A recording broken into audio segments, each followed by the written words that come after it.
Oh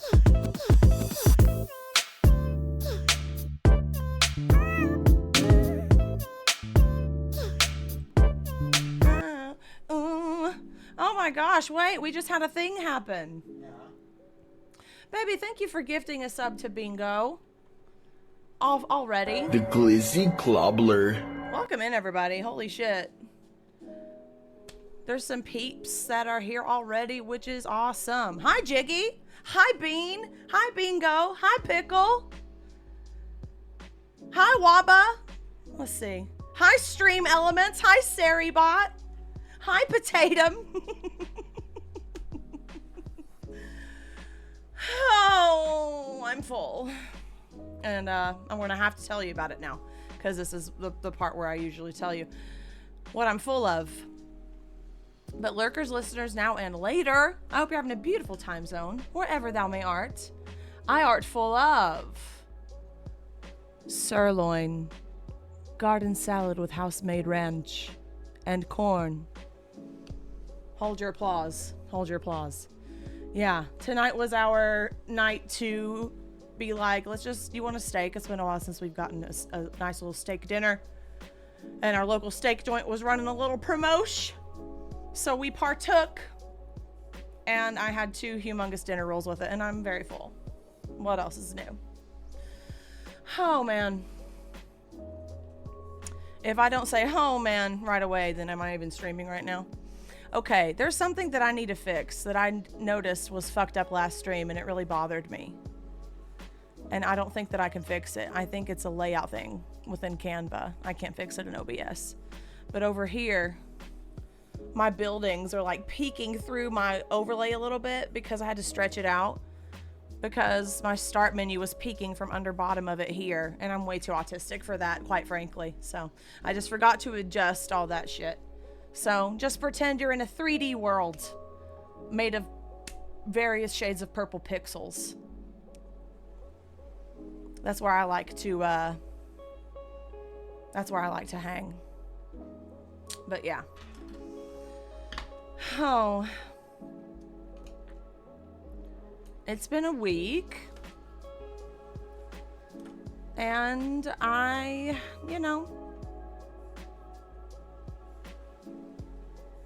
we're getting through it, aren't we?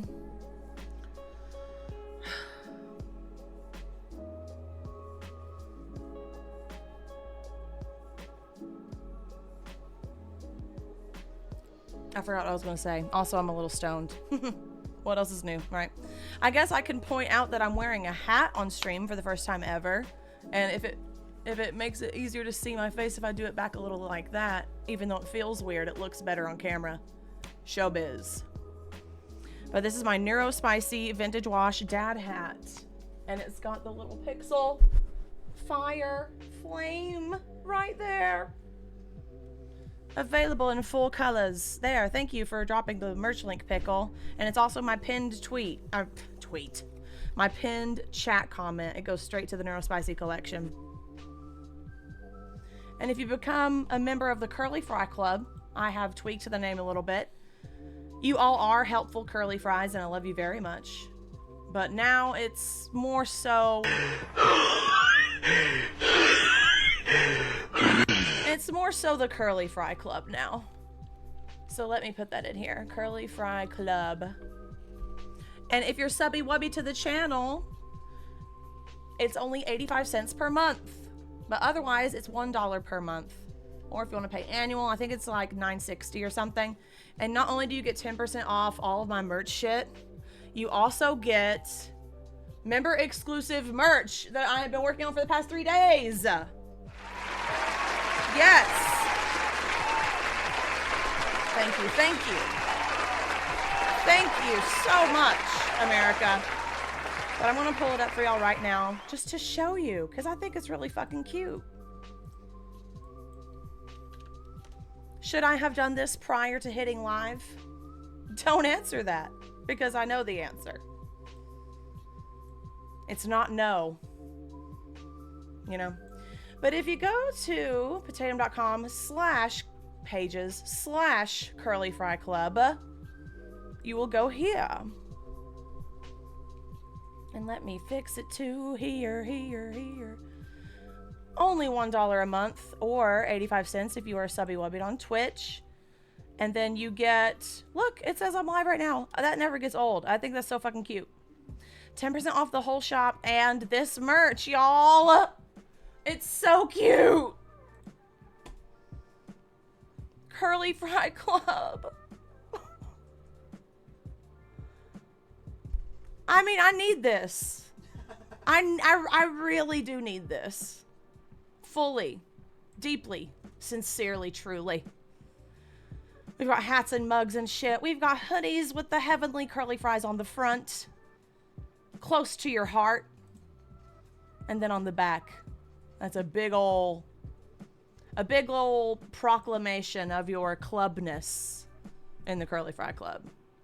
Also, it just really like helps me do what I do and supports me and helps put food in my body and such. And helps me be able to make content for y'all. So it's, you know, never any pressure whatsoever, obvi. But if you're looking for a way to support, but the merch is a little too out of your price range, as much everything is for me most days, like I said, pretty much everything you see is thrifted or gifted in some way, shape, or form. But, and you still want to support, but you have an extra $1 a month that you want to throw my way, I won't say no. I will say I love you, thank you so much. And to those who've already signed up, thank you so much. I hope you enjoy your fucking fancy ass merch. Getting ahead of myself here with the presentation. But at any rate, you know, last stream, we talked about, if you want to go watch, it's on YouTube. Potatum with number 8 is my @ if you want to plug it in the chat for me. We talked about the return that no one fucking asked for. The return of disgraced OG YouTuber turned child predator and manipulative human Colleen Ballinger. You know, we talked about her. I talked about her specifically because I got wrapped up in the shitstorm this year. It devoured my summer. I was interviewed for NBC about it twice. Oh my God. And it's just a whole ass mess. One does not simply choose to be a potato. You are indoctrinated, like a religion. But once you go potato, there is no return. Christina Amazon, thank you so much for the follow. I really appreciate you being here. So yeah, we basically picked apart her manipulation tactics in that video, which is just an extension of her infamous ukulele video. She used some of the exact same wording, very disingenuous. I've said it multiple streams by now, but that is truly a masterclass in what we're going to be talking about today, which is DARVO. Yes, Christina, thank you so much for being here. Oh my gosh, y'all, we're at 430 already. We just hit 420 like 2 streams ago. We're getting somewhere, y'all. We're doing things. I think today or like this week is my, I'm doing math numbers in my head, pray for me. My 9-month anniversary of being a Twitch streamer. So holy shit, y'all. The milestones that y'all have helped me reach and the community that we've built, I wouldn't trade it for fucking anything. Quick. I really wouldn't. And it just keeps on fucking turning. The butter keeps on a churning, you know? I had lovely whipped butter on my dinner roll tonight. Not a euphemism. It was delicious. And it's sitting right between my 3rd and 4th ribs. I really can't. I'm like crunched up like a gargoyle in this corner full of meal.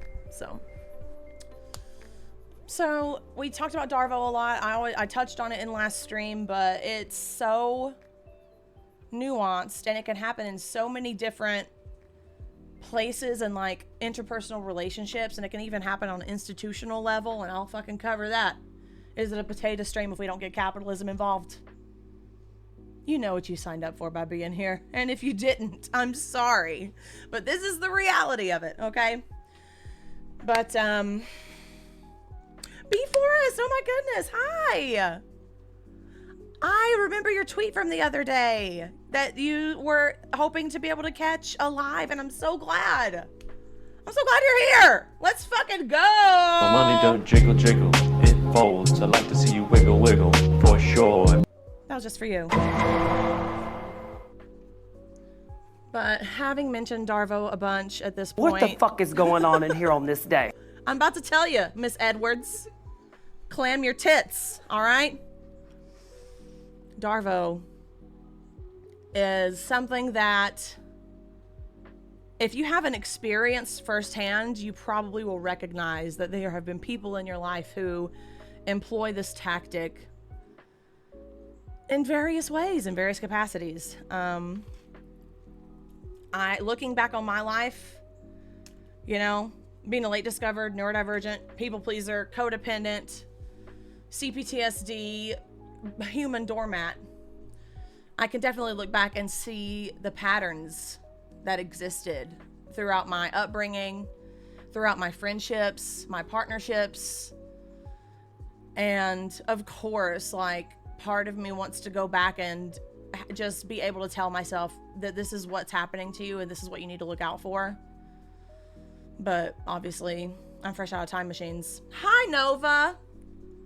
A Robert Ross right back at you, my lovely friend. We watch him a lot these days. Is that Eric Andre that you just used? Me? Yeah. No, it's the Kappa guy. With It's the Bob Kappa Ross's- guy. Oh my God, who is the Kappa guy? Is that like the founder of Twitch or I something? think it is. You know, one Is of that the first Tom? streamers. Yeah, he's the Tom of Twitch. The Tom of Twitch. So I'm calling him Tom from now on. But in doing like talk therapy and trauma therapy and EMDR therapy and learning about this shit, I, you know, came across the term DARVO, and I didn't really understand it for a while until I saw it like broken down, and I've like read about it and stuff. I did a fair bit of research today to put this little presentation together about it. The extent of what my spoons would allow. It's not academic in any way.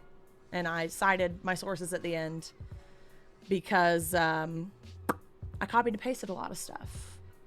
So, but it's important stuff, and it is all cited at the end. No, I'm only better at talking when I have a substantial amount of THC in my system. And this thing, fighting for our life most times just to get a sentence out. There's so much rattling around ping pong style in my head that I do well to exist live at any rate. But look.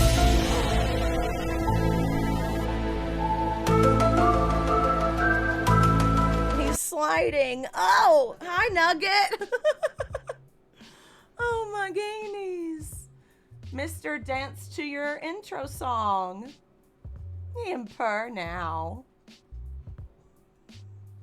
That was a Kitta surprise. You want to sit beside me? Bra, mamma mia. Ouchie. I scraped my fucking knee, innit? Ouch!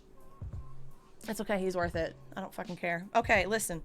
You can sit here, but whipping me with your fucking rambunctious tail is not going to do it for me, sir. I'm actually going to put this on top of your tail so you'll quit whipping me. Thank you so much. Oh. I forgot to put a fucking nose ring in again, bitch. I'm mad. Damn it. I actually like really wanted it. Oh well. Move on, Tatum. Move on. DARVO. You know, it was a great segue. This is a great segue from last week's stream already. And then, you know, this week dealing with that in my personal life, in my advocacy work, has lent itself to tonight's stream as well, of course. And I really don't care, like, as far as I care about the words that I use because words do matter, but like, I'm not here to please anybody. I'm not giving y'all this information so you'll like me. I'm like inserting anecdotes of my personal experience. And if any of those people are ever a witness to any of my streams and they think that I'm talking about them, I probably fucking am. And I've been talking about people from like my middle school past, my exes, ex-friends, my family, my extended family, assholes on Twitter, whoever it might fucking be. Right? So I really don't care either way. If they see this, I'm not doing it for them either. I'm doing this to show y'all what the pattern in which and the playbook from which most of these people operate. Like we said last week, it's not original. It's like they're all tapped into it somehow without having ever like conferred with each other about it. I want to show y'all and talk about what those signs are, how they manifest, or why they manifest. And a lot of reasons it's out of self-preservation of their ego or their reputation or their opinion if they're specifically emotionally attached to it, right? But that you don't have to take it. And my God, it only took me, 3 decades of my life to get to this point where I've been able to have these realizations. But better late than never. And I am not going to not share this info with y'all because it's fucking important. So yeah, like I said, this little presentation is not fancy in any way, shape, or form. I just fucked around on Canva for about an hour. Okay? And I am over here now. Let me fix. Look, guys. It's Flurb. And a tangerine. And it's Pidge. And a sweat there. Okay, so now I'm going to have to move my chat. There we go. Okay. So, DARVO is like, it's not always play-by-play the exact same, right? Like there are instances of like romantic partners who do this, family members who do this, in-laws who do this, co-workers, bosses, your local fucking representatives, politicians, institutions such as the police. We'll get into all that before we continue ACAB. Let that be the filter it needs to be.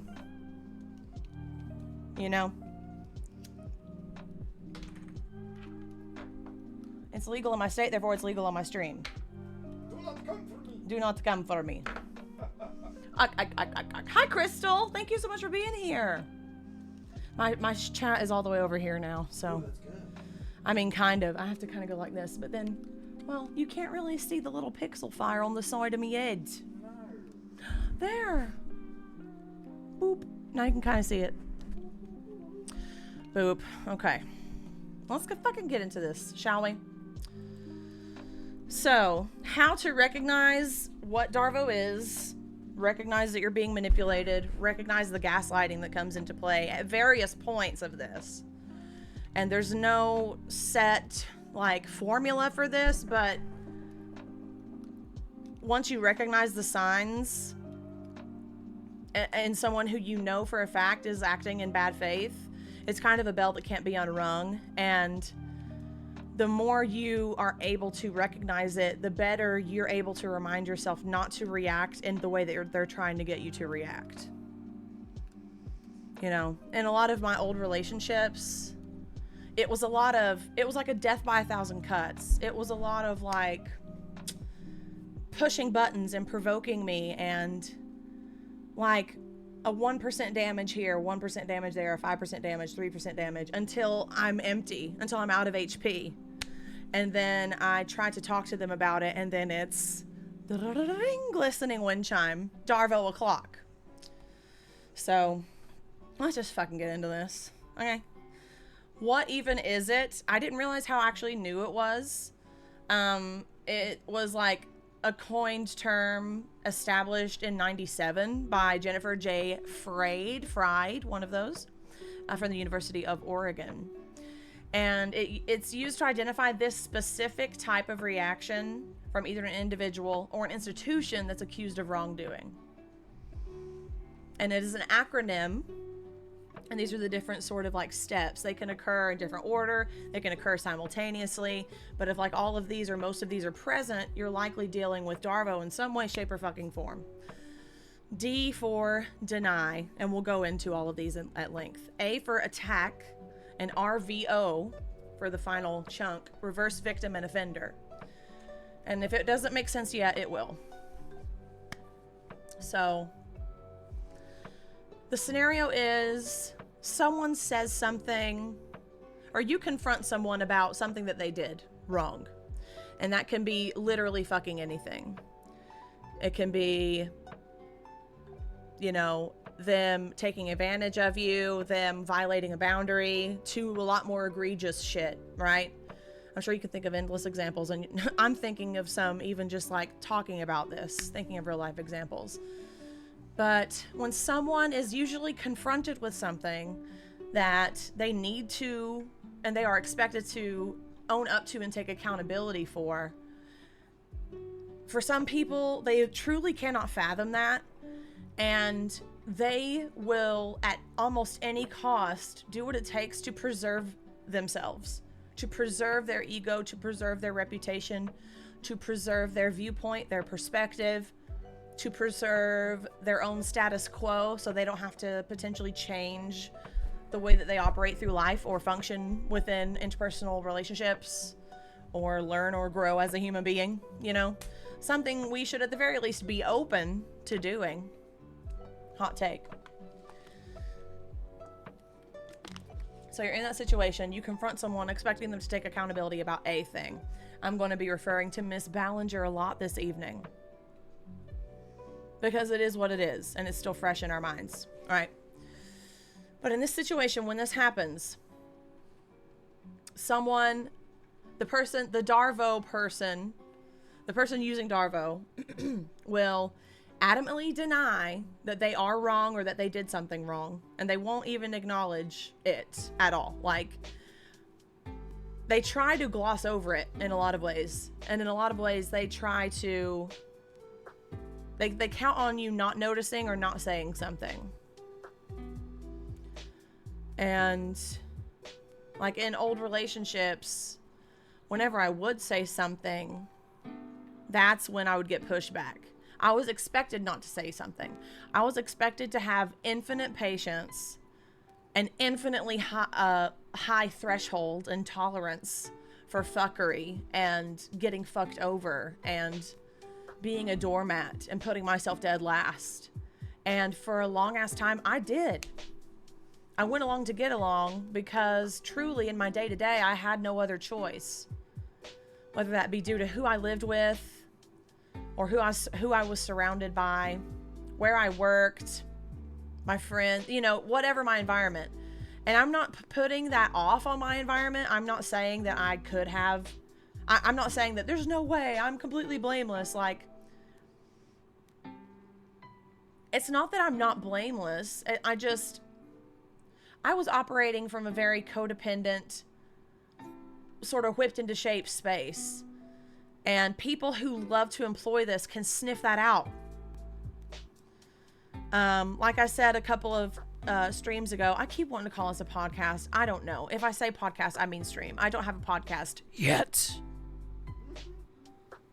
Blinks audibly. Blinks in 2024, ? Blinks in stay tuned. But a couple streams ago, I talked about how I did an interview with one of my TikTok mutuals who I met this summer, Hell, who is an advocate for domestic violence survivors and sexual assault victims. And she is also late discovered neurodivergent with ADHD. And she hit me up, like, she is very like receptive and responsive and compassionate and engaging with my content, and likewise. They share a lot of important shit, and she reached out to me and asked me to talk about my experience with dealing with abusive relationships as an undiscovered neurodivergent person, and how a lot of like AFAB femme, non-binary, you know, autistic women fly under the radar. We get like we get stamped with everything but. Hello, BPD, right? Bipolar. What's another one that I have been misdiagnosed with? Just straight up depression, and I was put on an antidepressant that wreaked havoc on my body. Just like anything but. You know, is it my fault that as a woman born in 1991, that it took 2 years of my existence on this planet anyway, and most of U.S. history, to require clinical research to include women and minorities in the U.S.? Is it my fault that that's the reason why we are decades behind in this shit? And is that my fault that I was born autistic because I have an autistic parent, and that's how autism works? You can't catch it like a cold. You can't catch it from a vaccine, Tylenol, or broccoli. You can catch it from being born and having an autistic parent. Is it my fault that I didn't know what was different about me in spite of trying to figure it out, in spite of other people around me knowing instinctually that I was different somehow and they could sniff it out? But I didn't even know that about myself or recognize that about myself. And is it my fault that when I started learning about this retroactively as an adult, you know, cis woman, that I sought help?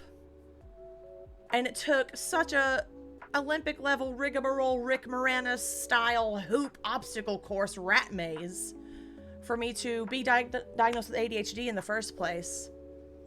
But to get anyone to take me seriously when I started researching about how autism is missed in girls and women. And as a matter of fact, if someone will plug my hub for me in the chat, if you'll go down to autistic resources for adults, it's about halfway down the page in a little collapsible menu. There is a publication, it's about 30 or 40 pages long, from the Autistic Girls Network, and it's entitled Autism in Girls. Let me just fucking pull it up. What am I doing? We have the split screen. We're here. Who cares? I just want to come correct. I don't want to take y'all in the wrong direction. Okay, so if you click my hub, we'll go here. Real easy to get to my merch, by the way. If you want to join the Curly Fry Club here. If you fucking like this shirt, you can click it and buy it. If you like this hat, you can click it and buy it. It's on down past the podcast, past all this bullshit. Resources for autistic adults. Okay, here it is. Autism, girls, and keeping it all inside. I'm not going to go through this at length or anything here. If y'all want me to, I would love to do a separate stream on just this. And it's not exclusively about women and girls. There are a lot of cis men and trans-masc people and non-binary people who flew under the radar. My partner, Pidge himself, is late realized. Hi, he's waving back there. I started my neurodivergent learning about journey, and he followed closely behind because we lived together and I talk about this shit a lot. And he was like, wait a minute. Run that by me one more time. Because that sounds exactly like what I go through. But this is still really important. I think I am going to do a stream about this in particular. But this came out last year. This is a document that I've been needing to see for at least 20 years. Is that my fault too? So I'm saying all this to like sort of tell people who blame people for being in these fucked up situations that it's their fault. I'm telling those people to go fuck themselves. Because there are so many factors that go into this. There are so many factors that go into falling into this sort of pattern. I'm realizing all this shit late. With all these late realizations, it opens every sealed envelope, every rusted over jar, every taped over cabinet door in my life. And I've had to sift through all of this shit, right? And part of that is realizing that I was conditioned to seek out that type of relationship. And I didn't even know that about myself until I was out of that cycle because of this lovely bean right over here. Pidgeroni, I'm trying to hold your face.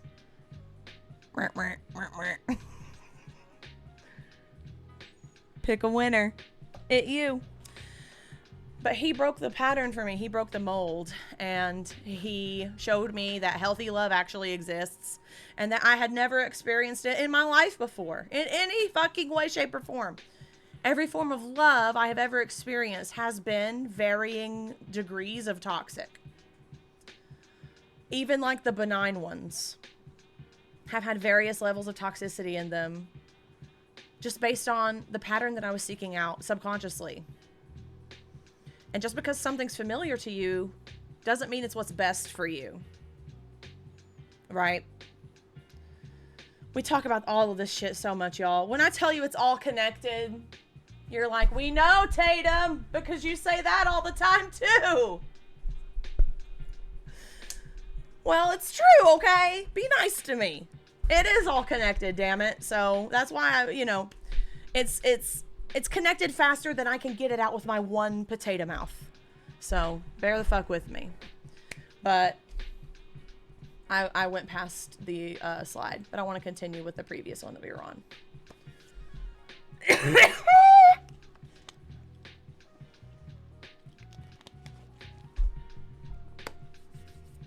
Okay, I'm trying to get this bottom shit off of here. All right, good. So, a person using DARVO, like the deny portion specifically, will not only say that they aren't abusive, that they aren't wrong, that they aren't responsible for whatever thing you're trying to hold them accountable for, but they will simultaneously minimize your feelings about it. This phase of DARVO, like the denial phase, often employs gaslight, gatekeep, girl bossing in an attempt to manipulate the narrative in their favor. And they also like to use the tactic, I'm speaking louder than you and faster than you, so I'm correct.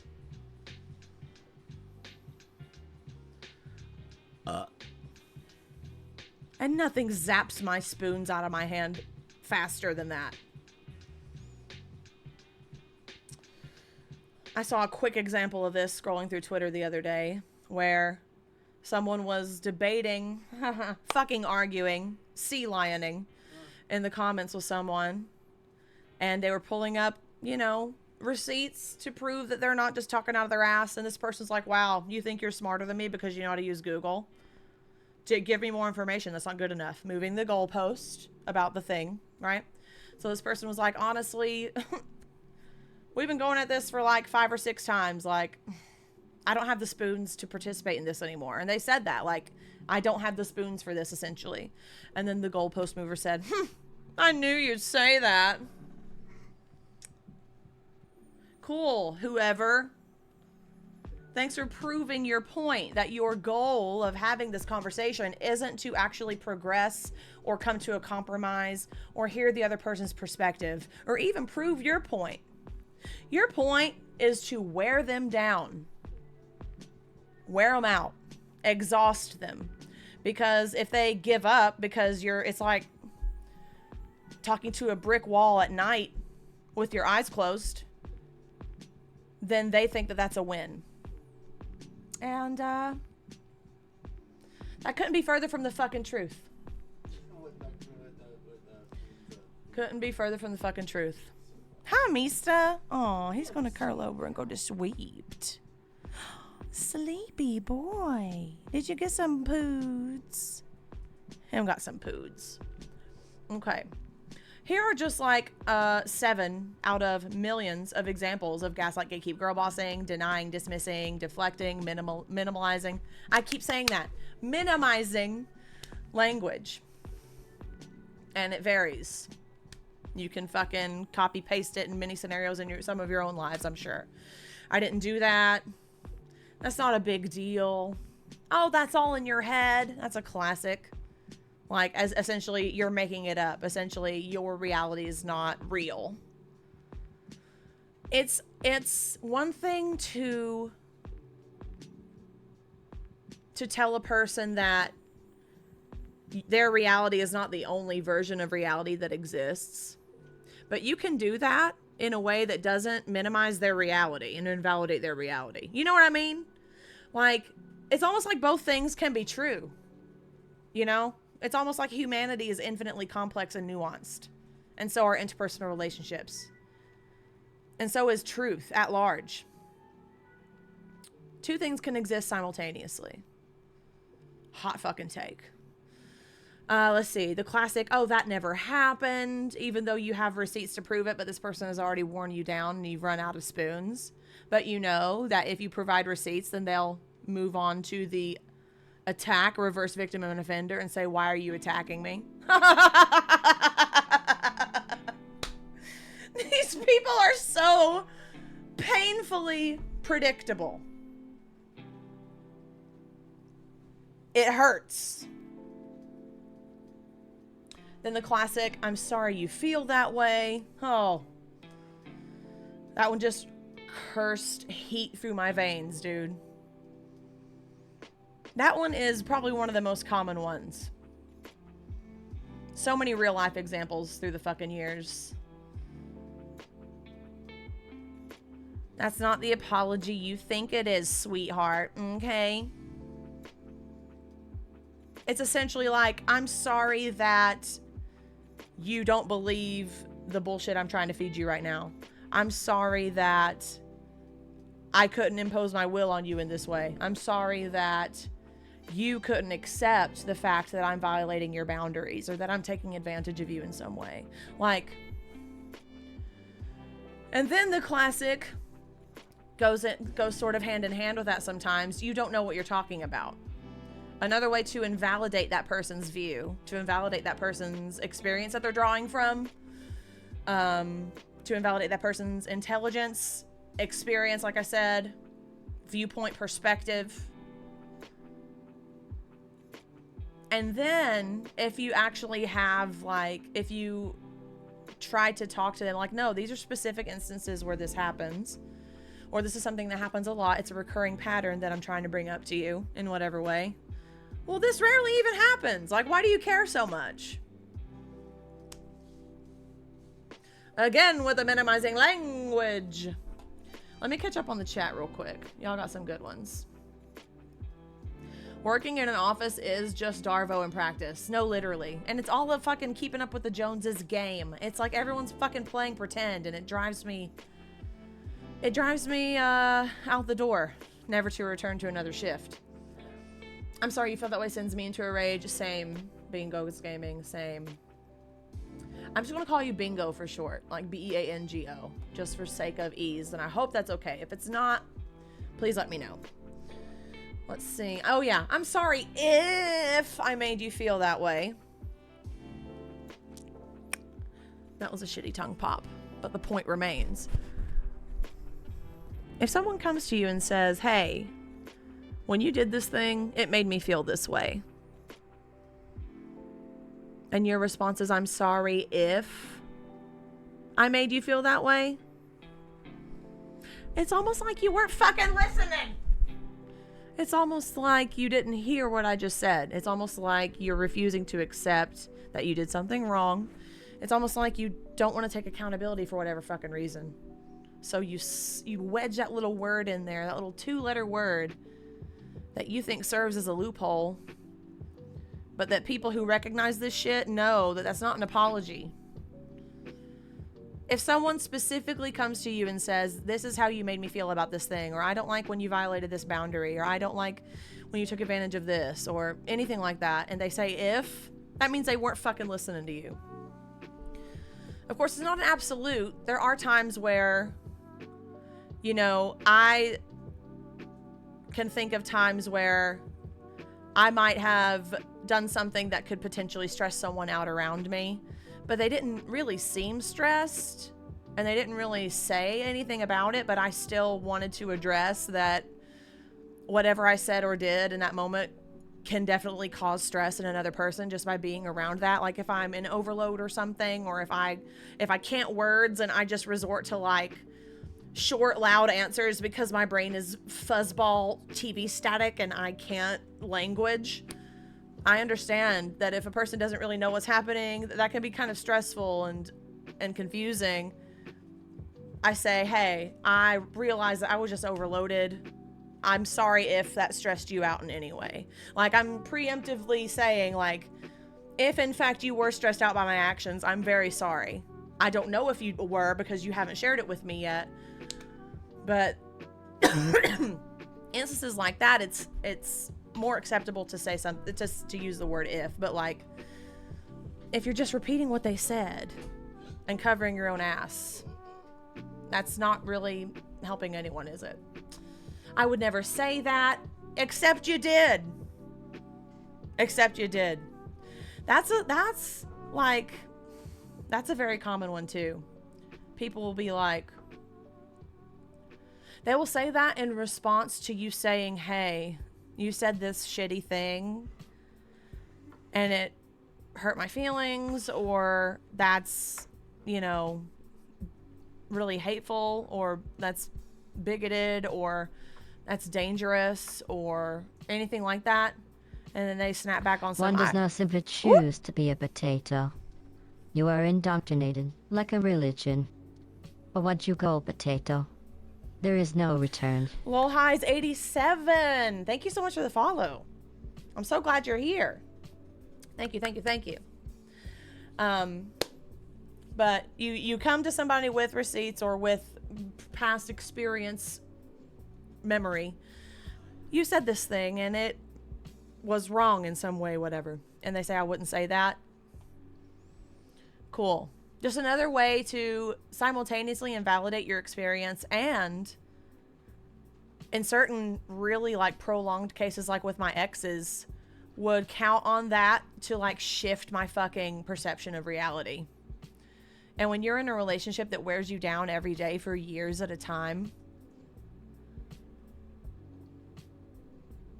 your reality gets shifted to your environment as a way of survival and as a result of prolonged exhaustion and prolonged gaslighting, prolonged traumatizing. And I think of a lot of people in really unstable situations that I know, whether it be a relationship or a marriage or like a living situation or a job situation, that it's just not an option for them to get out of that situation easily or quickly. And I'm speaking from like my own experience here, like living in a toxic environment of some sort until I was in my late fucking 20s. Like even living alone wasn't largely untoxic, because like I've shared before, I moved into this apartment to live closer to my ex. We were together at the time.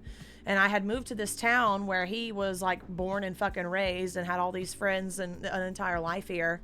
And I knew no one and had to get to know people that were like his friends. So everything was very much by extension. Like I had nothing to call my own. And my vehicle was a gas hog, and I was sick of driving 45 minutes one way to see him and to go to work. So I moved into this, condo across town from him. And it was a little like too expensive for me. And then this unit opened up directly across the street. And when I say street, I mean it's an unpaved, like one way, tiny, like maybe 250 to 300 feet away. And it was like $150 cheaper. So I moved in here. And then immediately he said I was smothering him. He said he felt like I was like spying on him. I fucking was. I wasn't. But luckily for me, he was cheating on me and he dumped me. So bullet dodged. But the bad part of that is he lived across from me for an additional 1.5 years. And he moved in the person who he cheated on me with. And they allegedly, blinks audibly, but I'm not fucking stupid. I was born at night, but it wasn't last night. Left an animal's spine and skull on my property where my trash can goes. And I wouldn't have thought that it was them if I didn't see them literally do one of these with the curtain. Like I'm not Carmen Sandiego, but I also have eyeballs, and I fucking saw you. Right? looking for my reaction. Working way too hard to play it down, like, ha ha ha, that's totally weird, right? Ha ha ha, in the neighbors group chat that we used to all have. Ha ha ha ha, fuck you. So even as my adult self learning about my neurodivergence and stuff, until they moved in like the summer of 2021, I was still in a very stressful living situation, even though I lived alone. So sometimes not even getting out of another toxic situation and living alone, like, rids you of all this stuff. But of course, it's been like fucking almost 2.5 beautiful years of actual freedom. You know, creepy and trespassing neighbors notwithstanding. They don't bother me anymore. But I think about how we can only do so much growing and processing and healing while we're still in those fucked up environments. Because even if you like go somewhere to therapy or you use telehealth or something and you have a really good session, or you do a lot of like introspection work, a lot of shadow work, inner child work, reparenting work, being in that triggering environment can make you instantly resort to survival tactics. And it's a constant arm wrestle with yourself. And it's sort of like a stalemate. Like, I remember reaching that point where I could only grow and heal so much from this. I was still in an environment that triggered me constantly. Until that stopped,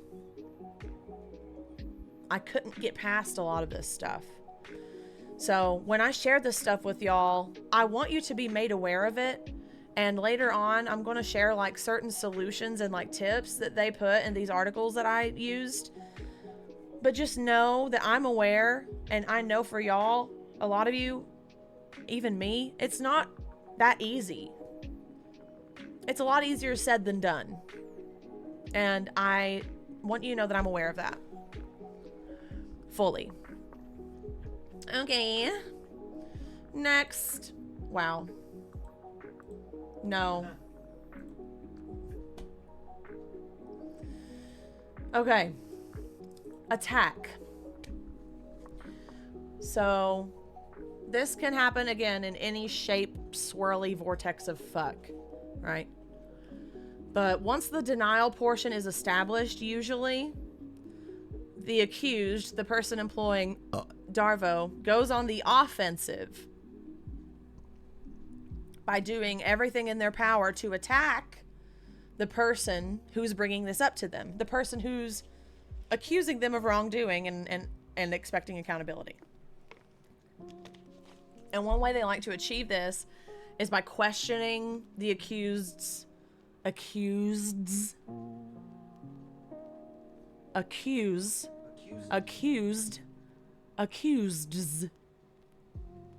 I doing that right? Accused.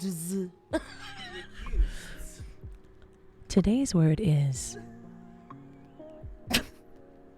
accused.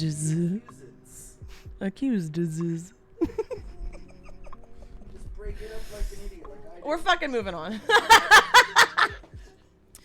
Wednesday is by questioning the accused's motivation, blah, blah, blah, blah, spaghetti, mental health and stability, attacking their intelligence, honesty, and morality, and attacking their past and present actions. Brings up a lot of examples in my life of times are hard, reach a fever pitch or a breaking point or like my threshold or limit or what have you.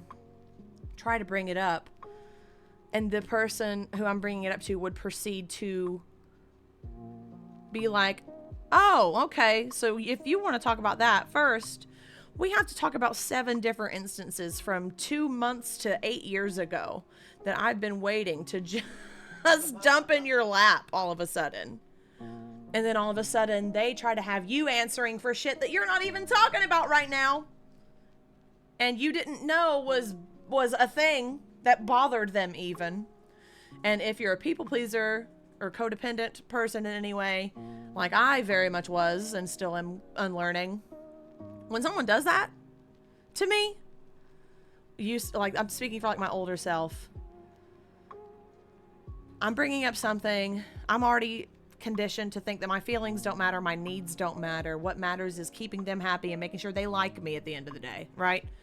So when they would bring up like 8 things from 7 years ago that I allegedly did or need to address, I would instantly put my original grievance aside because they were upset with me about things. And I found myself making a lot of excuses for these people. Like, wow, this must have been like really bothering them for a long time and they didn't know how to bring it up to me and they're just doing it just now. Like, it's not only the mental gymnastics that these people put you through, but they'll have you putting yourself through it in their honor, on their behalf, which is just so fucked up and insidious because they don't even have to be in the same room as you in order for their tactics to affect you in your reality perception and your decision making, right? So if you used to put your shit and yourself dead spanking last and please everybody in front of you because you had to, I see you. I am you. My heart goes out to you. And I wish them a very step in wet puddles with sock feet for the rest of your life. So, here are just a handful of examples of attacking and deflecting and like accusing, I'll even say as well. You're crazy. Banger. Classic. Oh my God. I remember when you called me crazy. It was every day in some of these relationships, right? You're a bully.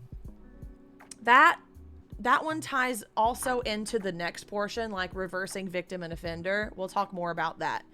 But it's also like accusatory. And it's not just bully. It can be like you're aggressive, you're dramatic, you're too sensitive. That's also a form of like gaslighting, right? Being told that your feelings don't matter in a certain way or that you're being too much or whatever. I formally invite you to go find less. Is very much the shit I'm on these days. Get into it. Are you drunk? Are you high? Are you on drugs? If you're a woman, AFAB femme, trans femme, non-binary, are you on your period? Is a classic with a little pinch of misogyny. All you do is tell me what I do wrong.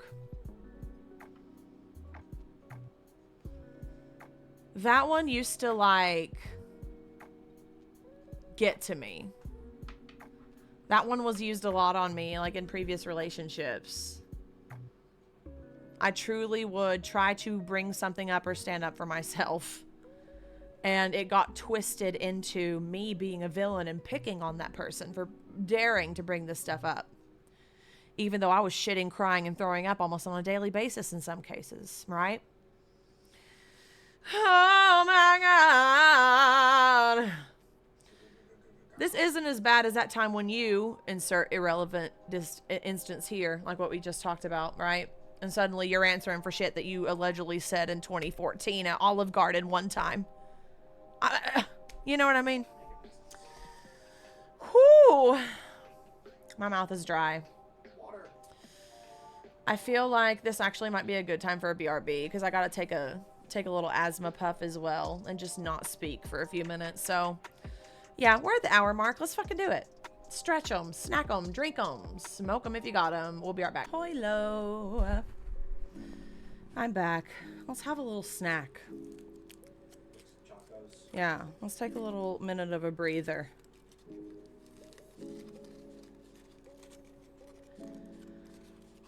Whew. Reese Minis, what you know about that? They're yummers. That's what I know about that.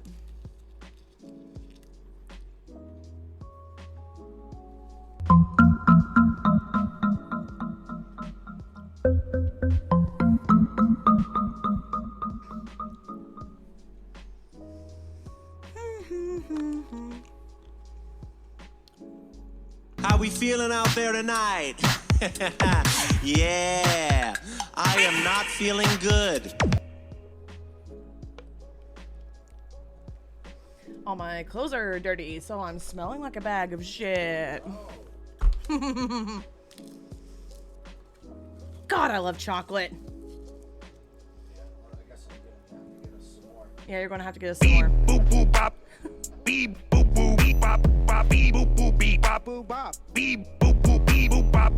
This is my Jimbo shirt. Back from the dead, looking for head. She was featured on RuPaul's Drag Race Canada, season 1. And What the fuck? Drag Race All Stars 8. And I fucking love her. No doubt in my mind that she's neurodivergent. No doubt in my mind. Shout out Jimbo. I hope Jimbo had a great day. I really do. All right, back to the presentation. This is not the presentation. These are words out of my face. All right, back to it. Okay. This is where shit gets like murky, complex. It can get... a lot of the D and A come back into play. Oh my God, bars. You're welcome, America.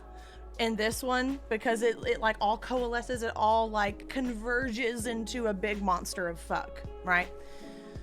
So, reversing victim and offender.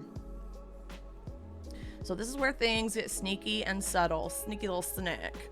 Suddenly, the accused person, aka the person employing DARVO, will turn things around and say that actually, they're not guilty of doing something terrible, and in fact, they are the ones that are being treated poorly in this situation.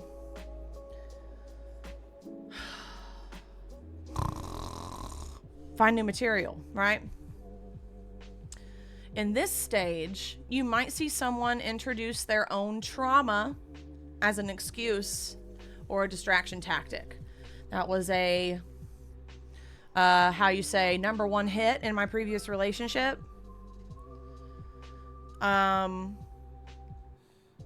This person weaponized their trauma against me a lot. This person brought up their trauma a lot, like gratuitously, and would tell the same story over and over and over again. This person tattoos things on their body that are like conversation starters about this trauma. And that's just such a shitty thing to do.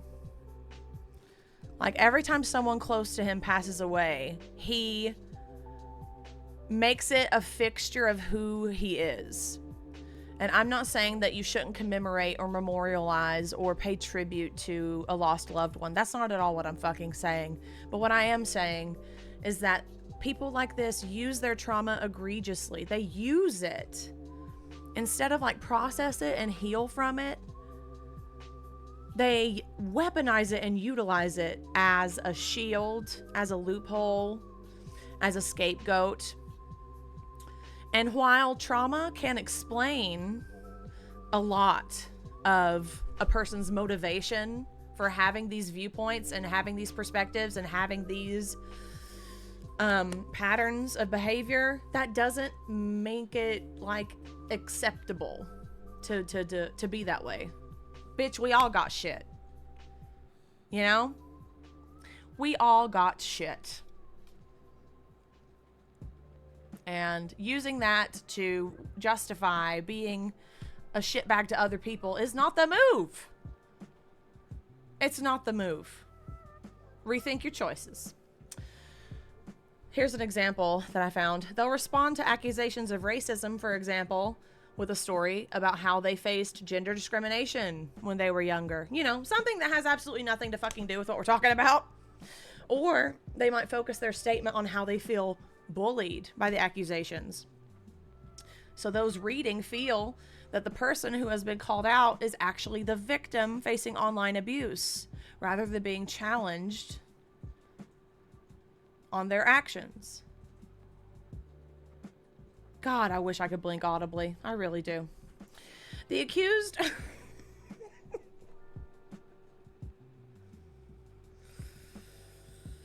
Oh, man. The accused can also weaponize their own marginalizations in an attempt to make you think twice before standing up to them. And from the standpoint of the person who wants to bring this up to a person who exists within marginalization or marginalizations, well, I don't want to be seen as a insert bigotry label here, so I'm not going to say anything. I don't want that person to think that I'm being racist, so I'm not going to say anything. I don't want that person to think I'm being homophobic, transphobic, so I'm not going to say anything. Islamophobic, fatphobic, like literally any xenophobia, bigotry, you know? And I'll just read the rest of the slide and then go into what I was thinking. It's important to realize that someone's marginalization or marginalizations doesn't absolve them from accountability when they're being an asshole. It doesn't. It does not. Crystal, oh my God, how many white people with any sliver of marginalization will cling onto that dodge racism call-outs? Yep. Oh, man. White people, am I right? White people, not even once. White people, once is too much. For legal reasons, TOS, that is a joke. I am white. Relax. I found out this summer by the anti-vax, ivermectin snorting, MAGA, I love John Rich crowd that I'm actually too white.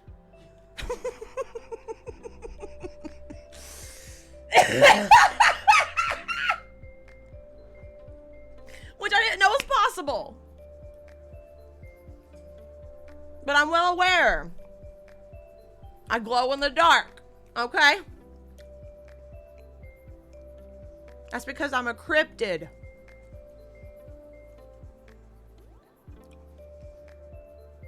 It's because I'm a creature of the night. And mostly Scotch-Irish. Get off my shaft. You know?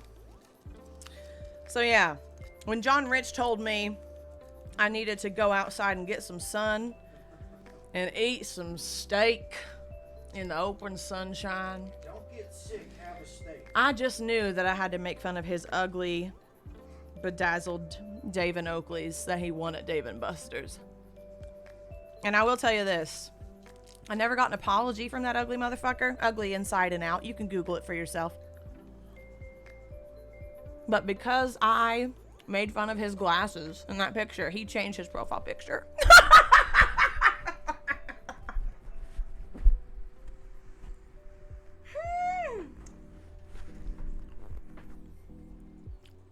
So, as far as I'm concerned, I did the world a favor. All right. Just because a person is gay, just because a person is trans, just because a person is racist. I mean, no. I saw the word. I'm thinking of something else. Just because a person is black or brown, just because a person is non-binary or disabled or fat or any marginalization. I'm just listing fucking ones I can think of off the top of my head. That should never be a reason why a person thinks that they can get away with doing harmful things. It's important to recognize those marginalizations and accommodate for those marginalizations and uplift the voices of those marginalizations. But it's the people who use DARVO and act in bad faith love to hide behind that marginalization as if them doing that will prevent them from any pushback off of being just an insufferable fucking person. Jiggy, Caitlyn Jenner is a supreme example. Supreme. And it has absolutely nothing to do with her transness. It does not. That's all personality. But my goodness. What an insufferable murderer. You know? So, yeah. So we learned about all this shit. That's super cool. That's super fun and dainty and fresh. But like, what the fuck are we supposed to do about it? What the fuck can we do about it? Like I said earlier, recognizing it is one thing, but removing yourself from that situation and allowing yourself to process and heal from that is a lot easier said than done. So for this portion of the presentation, this is largely pulled from the sources at the end, but I'm well aware that a lot of this stuff is not as easy as it might appear. So I'm not saying that if you can't do this stuff that you'll never be able to get past this. And I'm not assuming that everyone has access to mental health resources. I mean, hello. I live in Southern Appalachia. Mental health is all but a myth. I think around 2015, they finally started recognizing depression and anxiety as a thing that exists around here. Slash half joke. So dealing with manipulative people is exhausting. Like, no matter how you know them. That's another big reason why I had to quit and like stop going to so many jobs that were just like wearing me the fuck down. I remember the first job that I had after grad school, after I dropped out of grad school, is my dad was like a service manager at a car dealership, and he got me a job at the dealership that he worked at doing like internet sales. So I would take pictures of cars that were for sale, and I would make little video snippets and put them on YouTube and whatnot. But hold on. Oh, it's a Reese's cup down. This is an emergency. I don't see it. Where's my chocolate? Chocolate? Oh my god.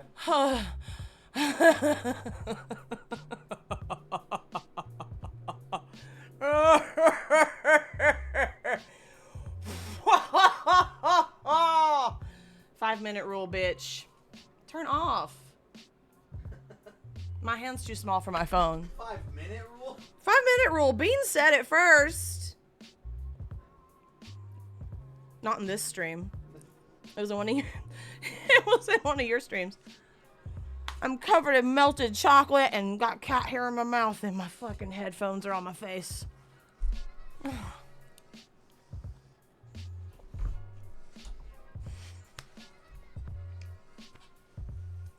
I'm sorry. Meat sucky sucky now, mommy. Mommy's milk. Oh, okay. Let's do a fucking reset. Pick a wedgie. Tuck shirt underneath boobs because I'm warm. Knee pillow up. Butt cheeks numb. Headphones. Ow. Yeehaw.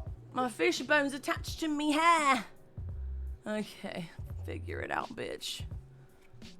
Wait, I'm missing something. Yeah. My pinned comment. Oh my god. Oh, it's still there. I'm wearing this I'm doing it like this for the rest of the stream. Kiss my booty. Actually, let me show you. On the back. Let me just show you the hat. Wow. Enjoy that super nice shitty camera that won't focus. And then that's me. Look. It's me from over here, down there. It's me right here. You see down there? It's me right here. Okay. Thank you, Bingo. It's where my autism shines. And sometimes it devolves into Australian, isn't it? Does this look ridiculous? Good. Yeah, no, you look like the 90s. I look like the 90s. I am the 90s. You look like Maddie Morpheus is doing a 90s outfit. 91 babies rise up. Anybody here born in 91? I doubt it. Maybe. No, I think Crystal was. I know Pickle was born in 1990. Get doxxed. Okay. Pickle's gonna leave. I don't want Pickle to leave. Crystal was born in 93. Okay. 99. 91. There you go, Nugget. Let's go, Nugget. Pidge is 92 years old. Yep. I'm just kidding. I don't know if y'all noticed, by the way, but my eyeshadow, one red and one blue, matches Jimbo's eyes on the shirt. Her iris color.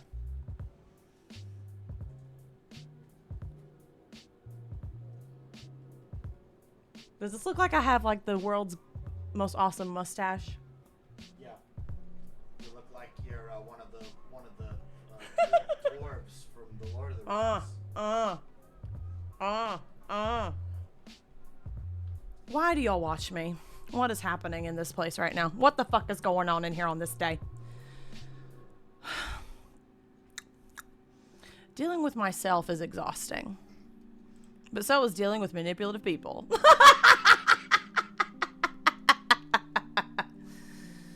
Oh, yes, the curtains match the couch.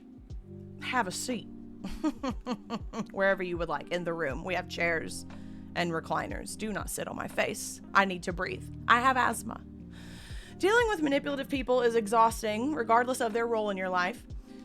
Oh, I was talking about my fucking car dealership job. Listen, if you're new here, hi. I have ADHD as fuck. I've been on medicine for 2 years, but I fired my case manager because she sneezed in my mouth, essentially. And long story short, I don't have my meds anymore. So I'm weaning myself off of them. And gestures vaguely to mess of stream that you signed up for by being here. Anyway, my boss at that job, his name was Kenny. Go fuck yourself, Kenny. I mean that. Kenny. You suck. This man was evil. He would call me names, call me stupid, call me an idiot. I'm like 24 years old at this time. He's like in his fucking 50s. It's a car dealership in Southern Appalachia. You do the mental image math, you know? So he sucked. But I stayed until I couldn't anymore. I stayed until my nervous system literally was rejecting the idea of me going to work in the morning. Like when I tell you I started like crying after every shift and wanting to throw up and having to throw up and not being able to eat because the bullshit I would go through at work was nothing short of abusive. I'm now just realizing that another part of the reason why I haven't been able to hold down steady like workforce, capitalism, out in the world jobs as a late discovered autistic person isn't just because I'm prone to sensory overload. It was also because I'm prone to finding unstable, abusive, manipulative situations. Just because I knew how to navigate them and keep my nose down and just do the work and go above and beyond to receive validation that way and do 200% while everyone else around me was doing 50. And if I pointed it out, I was ungrateful. Like, all of it ties into this. Jesus Christ.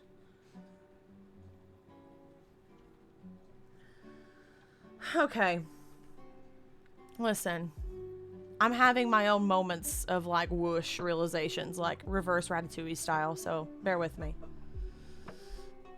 You may not realize that a person is manipulating you because of the subtle signs that turn into more significant issues down the road. Crystal said, I worked at a mechanic shop for 4 years and a parts house for 1 year. Femme in a male-dominated field, especially that one, fucking sucks. I knew you'd feel me on that one. Being from the South, being in that line of work, oh my God. Going back up a little bit. Bingo. Toxic gossip train needs to leave my head. Same friend. Same. Yeah. Yeah. She was saying, while we're here, while we're in this little, that video is a masterclass in DARVO. When Colleen says such bangers like, well, I want to get to the facts of the situation. This is me being vulnerable right now, and I need to just set the fucking record straight. And then proceeds to deny, dismiss, deflect, belittle at every conceivable turn. These very real, proven instances of abuse and exploitation and manipulation that happened. She uses severe language such as tie me to the tracks and harass me for my past, stab me repeatedly in my bony little back, If I don't survive the crash because I'm going to die because, oh my God, poor me, I'm so rich. But at least you're having fun pointing this stuff out. And like I said in that previous VOD you can find on YouTube from July, the original one from when this all was happening. Shitting, crying, and throwing up every day, being on record as a former fan on the outside looking in was not fun for me, so I cannot fucking imagine what direct victims of her have gone through this summer. I'm mutuals with a lot of them on social media, and I see what they're going through. I saw what they're going through all summer. I saw what they've been going through this week with her coming back to YouTube for some fucking reason. Colleen! Ma'am, you have 3 children to go look after. Don't you have to go be 37 years old? What are we doing? Oh, transitioning to a trad mom, trad wife. Got it. That's all I'm going to say about it, because that bitch makes me fucking mad. We can talk about it for a while. Yeah, we can talk about it. We can talk about it for the rest of the night, but I'm going to move us on. I've got 2 streams about it already, but just let me take this opportunity to say, and make sure the captions, make sure y'all see this on both screens. Fuck. No, it censored it, which is ableist. Let me spell it out. F-U-C-K, Colleen Ballinger, a.k.a. Miranda Sings. Love, Tatum.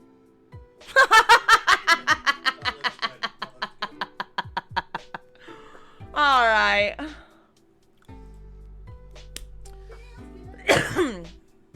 So, again, this is easier said than done, but we'll break this down.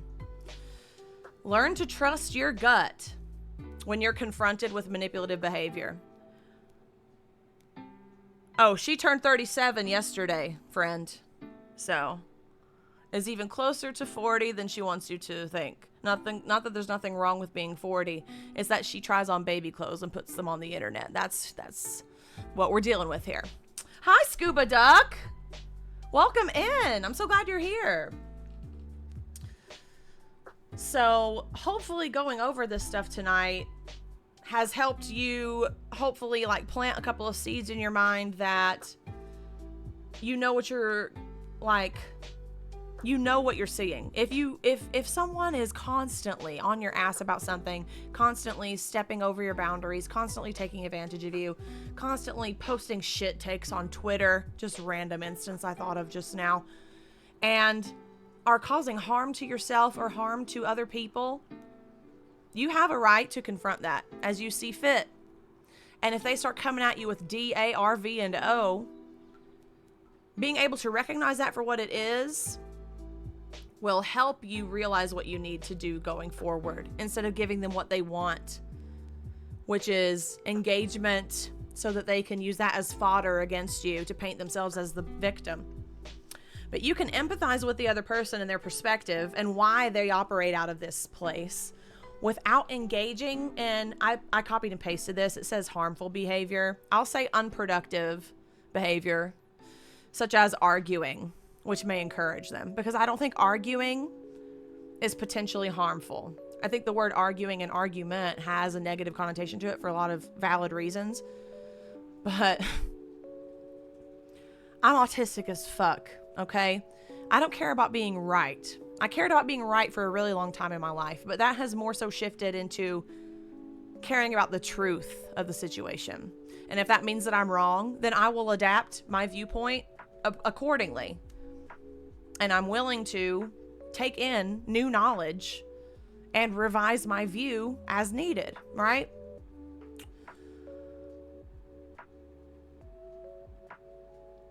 And for fucking almost 30 years, I ran myself ragged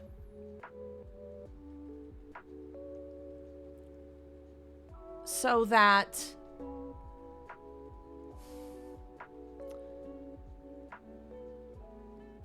I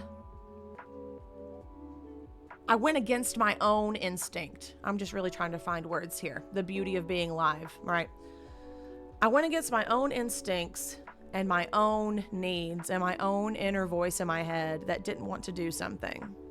I went against all of that because being in all of this, I didn't want to rock the boat. Sometimes it was for my survival. Sometimes I would face physical punishment if I did rock the boat, you know? But another book that we cover on this stream a lot is Adult Children of Emotionally Immature Parents by Lindsay C. Gibson, Sci D. I'm going to do another stream of that extremely soon. So have your attorneys present and your tissues, because that book is painful. But that book has reframed the way that I see my past trauma, like with my family.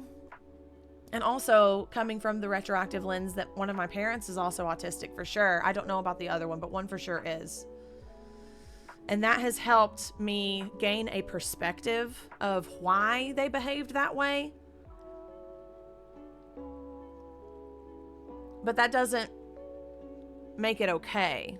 Like, of course, I've since shared with you in recent weeks, I've made strides with my family towards, you know, moving forward together and them taking accountability. And it's actually been really great. It's been slow going because it's a lot. It's a lifetime's worth. But I'm moving at my pace, and that's where my PDA ass feels the most comfortable. And it's a good place to be right now. Like, there's still distance there, but I'm coming to terms with shit that happened in the past. And because I've been able to do that with them, I'm also able to more realistically, not to my detriment, but realistically see where the other person is coming from while maintaining my boundaries, while maintaining my integrity, while maintaining my viewpoint and my perspective. And anything that they might say to DA or RVO that doesn't affect me anymore. Because once you can see this shit, you can see this shit. And once you realize that your perspective is valid, and that's non-fucking negotiable, friend. I'll say it again. Your perspective is valid. Your life experience is valid. No one can take that away from you. No one. And they can say all they fucking want about it and dismiss it and deny it and minimize it all they want, but that doesn't make it less valid. And I wish that ages 0 through 8 or 0 through 28 Tatum knew that. Let's scroll up and read some chats.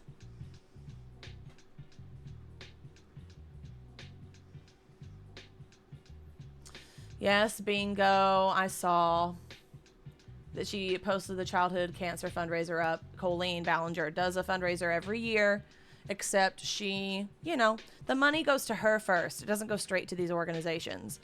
And people have been asking her for receipts, and she's not coughing them up. So there's some suspicion there that she might be allegedly misusing those funds for her yogurt mansion. Don't come for me. It's alleged. I'm so sorry, Bingo. I'm so sorry. I don't want to speak out of school, and I don't want to like give anything away, but because you're being, you know, open and vulnerable about your experience this summer, I do want to acknowledge it, that, you know, anybody who spoke up against Colleen got national to international attention. I mean, y'all, this shit was in the Rolling Stone, NBC News, Time Magazine, fucking shit in the UK that I can't think of. I don't know if it was in the BBC, but it was in like the LA Times, the New York Times. It was covered everywhere. Huffington Post. It was everywhere. And, you know, certain people have direct experiences with them. And hold on. Yeah, Bingo is one of those people who bravely spoke out. And, you know, in the chat, they just said that, you know, this summer was very traumatic. And they feel like they have PTSD from this summer alone because Colleen's fans found these people who were brave and standing up for themselves and standing up for their younger selves and bullying them, harassing them, threatening them, sending awful shit to them. And I've talked about it multiple streams, but having you here, Bingo, I just want to reiterate it. I cannot imagine the magnitude of that, the heaviness of that, the extent of that. While each of y'all had your own shit going on in your own lives. And then to be just completely pummeled with shit from really people that need to get a fucking clue in a life, in that order. My heart goes out to y'all, and I'm so incredibly... H-E-A-R, bitches, I am here! Whiskey! Unsa. Whiskey's in the building. Whiskey's in the building. Hey, Whiskey! Welcome in. Back to Bingo, and back to all of Colleen's victims who spoke out this summer. I see y'all. I'm here for y'all. That has never changed. I absolutely loathe and despise that we had to meet under these circumstances. But I'm so glad that the universe connected us together. And I'm glad that y'all feel, you know, safe and comfortable here. I love having you here. And that bitch fucking sucks. .com. Scuba Duck. Getting DARVO'd all year from one informer group who ran me out. I'm so sorry. I'm so sorry. Man, why do people suck, y'all? Riddle me that, friends. People suck a lot. Do you think it's a joke? Do you think they're just it's a big ruse? You think they're all just joshing? They're all just joking around and pulling our leg? And they're really super nice and introspective and insightful people with smart things to say. PJ said, I appreciate you too, Bingo. Heart hands right back at you, my friend. Heart hands right back at you. I'm so glad you're here, Whiskey. In your honor, I'm gonna go ahead and do one of these.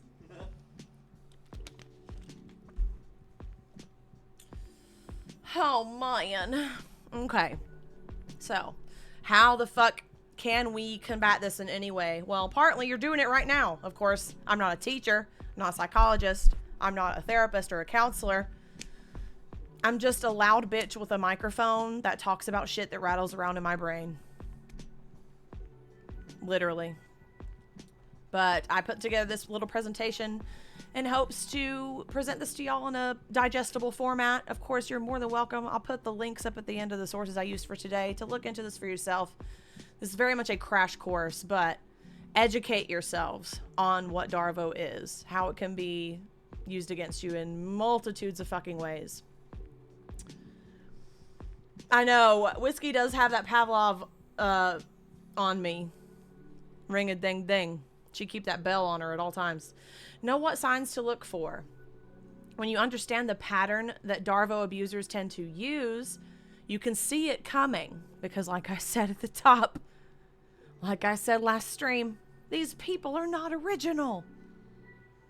They're not innovative in any way, shape, or form. They know they don't have to be. Pids just dropped some truth bomb back there.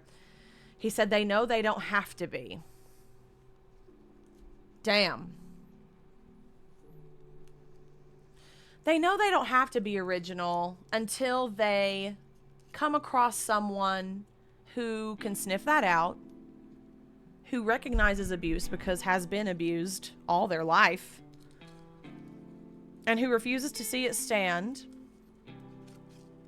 particularly in instances where it can cause harm to others, to marginalized communities, if you're talking out of the side of your damn head, right?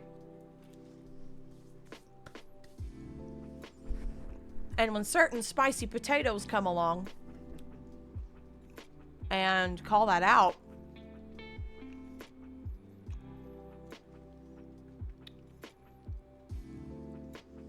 I don't do that shit lightly. I don't call out bad faith actors for fun. I don't seek this stuff out. When I tell you Most every shitty take that I see that I call out is either me scrolling through the timeline or someone sending me something. In this case, it was multiple people sending me this thing or talking about this thing to me and tagging me, showing me screenshots and such. So, of course, part of being an advocate is advocating for whatever community you're advocating for. I have my hands in a lot of fucking pies, right? I talk shit about capitalism because it's literally killing all of us and the planet. Another story for another day. I talk about the fact that COVID never went away because I'm immunocompromised and high risk. I'm heading over to my family's tomorrow. I don't call it Thanksgiving. I don't even call it Turkey Day because they're making ham. But my brother is coming in from town. I haven't seen him in over a year. So it'll just be nice for us to see each other and just like hang out together. I'm wearing my mask the whole time. I'm probably going to take my air purifier and my little Aeronet CO2 monitor. And I'm going to take a plate home with me to eat. Because fuck COVID. I can't risk it. I can't be playing fast and loose like some of y'all. Not y'all necessarily in here. I'm talking about the world at large, who has left disabled, immunocompromised, and high-risk people behind, left us to die. Told us to just stay home. Meanwhile, they're still bitching that Applebee's was closed from March to May 2020. And here I am, the end of 2023, with cabin fever. Because my extent of existing in public is running essential errands. And I used to like, okay, this is turning into a whole thing. We're here. Who cares? Yeah, right. I feel to people in my real life, people who I know in real life, people who I have met in real life, people who I like have done theater with or went to school with or know of through friends or whatever. I haven't seen a single one of them in years at this point. And they don't miss me. So like, on one hand, I can easily, especially when I'm particularly like hormonally vulnerable that day, can get into my feels about that. Because it is lonely. It's a Pacific flavor of loneliness. But that's what the internet's for, right? I can't exist safely in the world to the extent in which I would like to. I used to go treat myself to a movie, a matinee movie, every like Tuesday at like 3 or something. You know, window shopping, thrift shopping, trying on shoes, going to Michael's, craft store, just looking around, going out to eat, you know. I do miss that stuff, but also I don't. Right. Because as much as I love humanity, people also fucking suck. I literally tweeted about this today. And I don't fault myself for being immunocompromised because I literally can't. I don't have control over that. And I have to have a sort of cognitive dissonance when existing online, because I see these people who I know in real life playing fast and loose, not realizing or caring that 40% of COVID cases are asymptomatic, meaning that you don't have any symptoms, you don't feel any different at all, and you can have and spread it.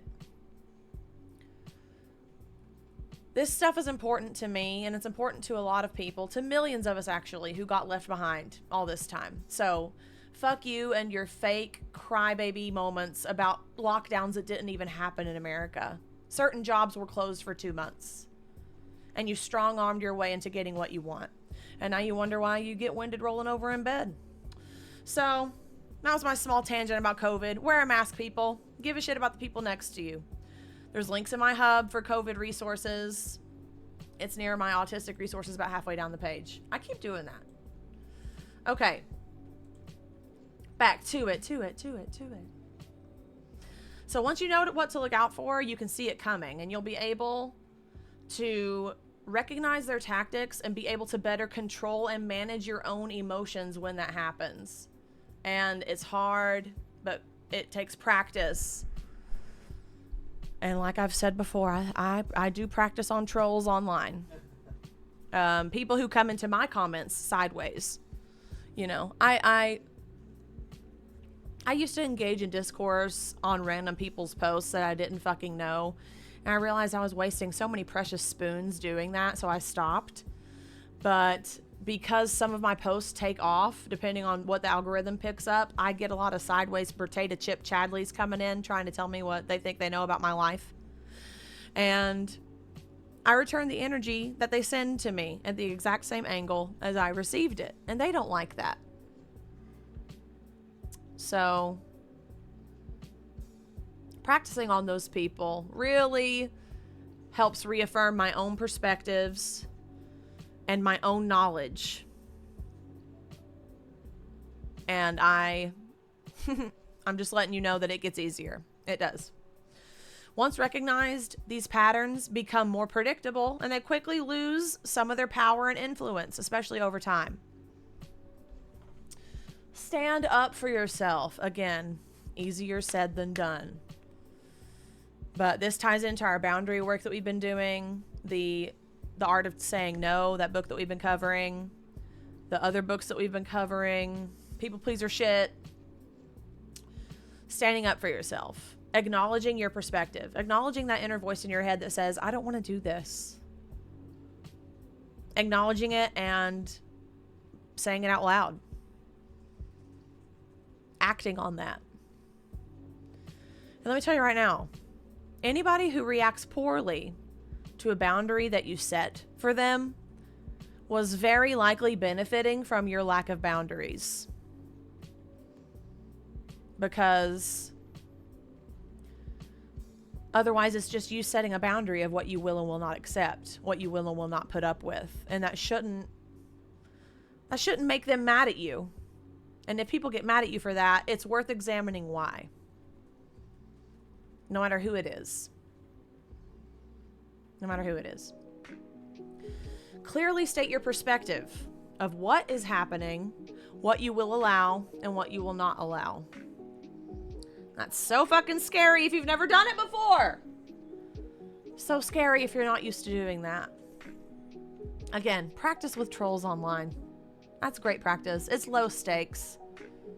You know, of course, don't get sucked up in it, but I'm just saying that's a tip. It's a way to dip your toe in the water because the block button is free. And one of my personal besties. So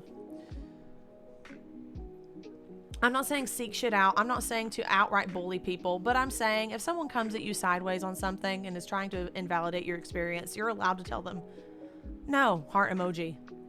You're allowed to tell them, I don't accept that, heart emoji. You're allowed to tell them, I don't have to put up with that, heart emoji, you know? Call out manipulative behavior when you recognize it happening. Recognize it when you see it happening, when you recognize that it's happening. Let the person know that you will not participate in the conversation if it continues. That's if you're, you know, if they're doing something in the moment. You can be like, I'm just letting you know right now that this is a boundary of mine, and you can state that as clearly as you want with flavorful, colorful language and 4-letter words if you'd like. And you're allowed to say what you will and will not accept. It took me 28 years to learn that.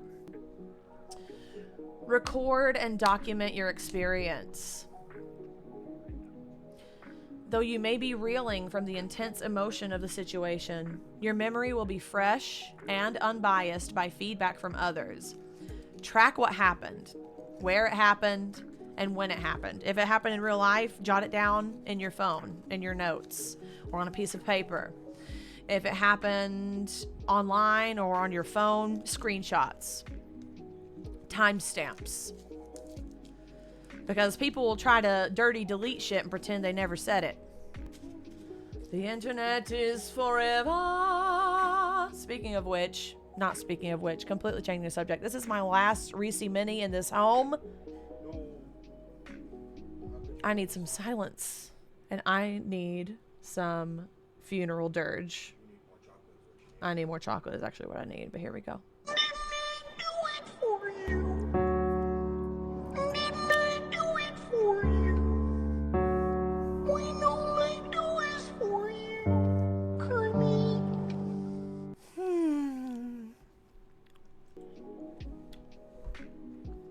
Sweet, salty goodness.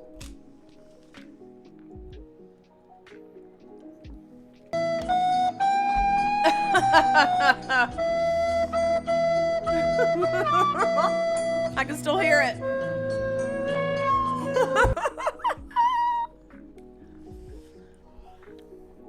Okay. Bean toast. I find it so difficult to even recognize the things I need to set boundaries about. That is so real. So I want to break that down. I want to address that and talk about that. Because I can sit here all day long and be like, just set boundaries. Just. Of course, y'all know how I feel about starting advice with the word just. That implies that it's easy. That implies that you are a failure if you get it wrong or fail, you know? Failing doesn't make you a failure. It's okay to get shit wrong.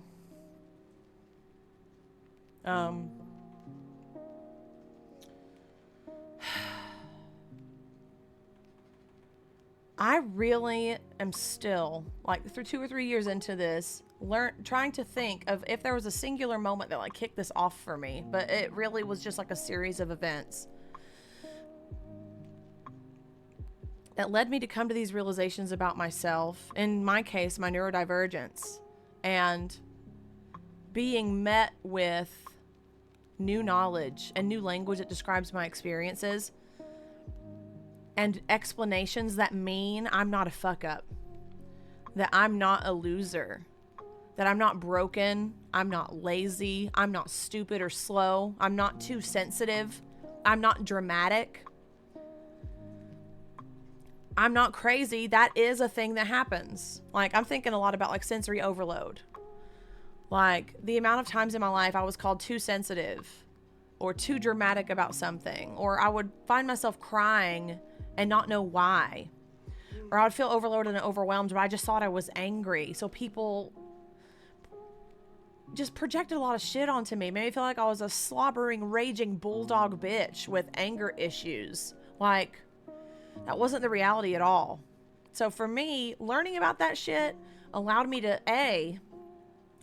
start forgiving myself and being like, wow, I'm not a piece of shit, lazy, stupid bitch that'll never get my act together because I'm just floating aimlessly for no fucking reason until I die.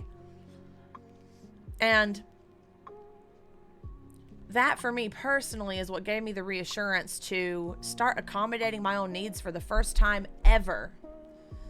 And I learned about what spoon theory is, operating on spoons, operating on energy levels, operating on battery percentage. A lot of people use a lot of different things to talk about their ability to do something based on, in my case, my disability.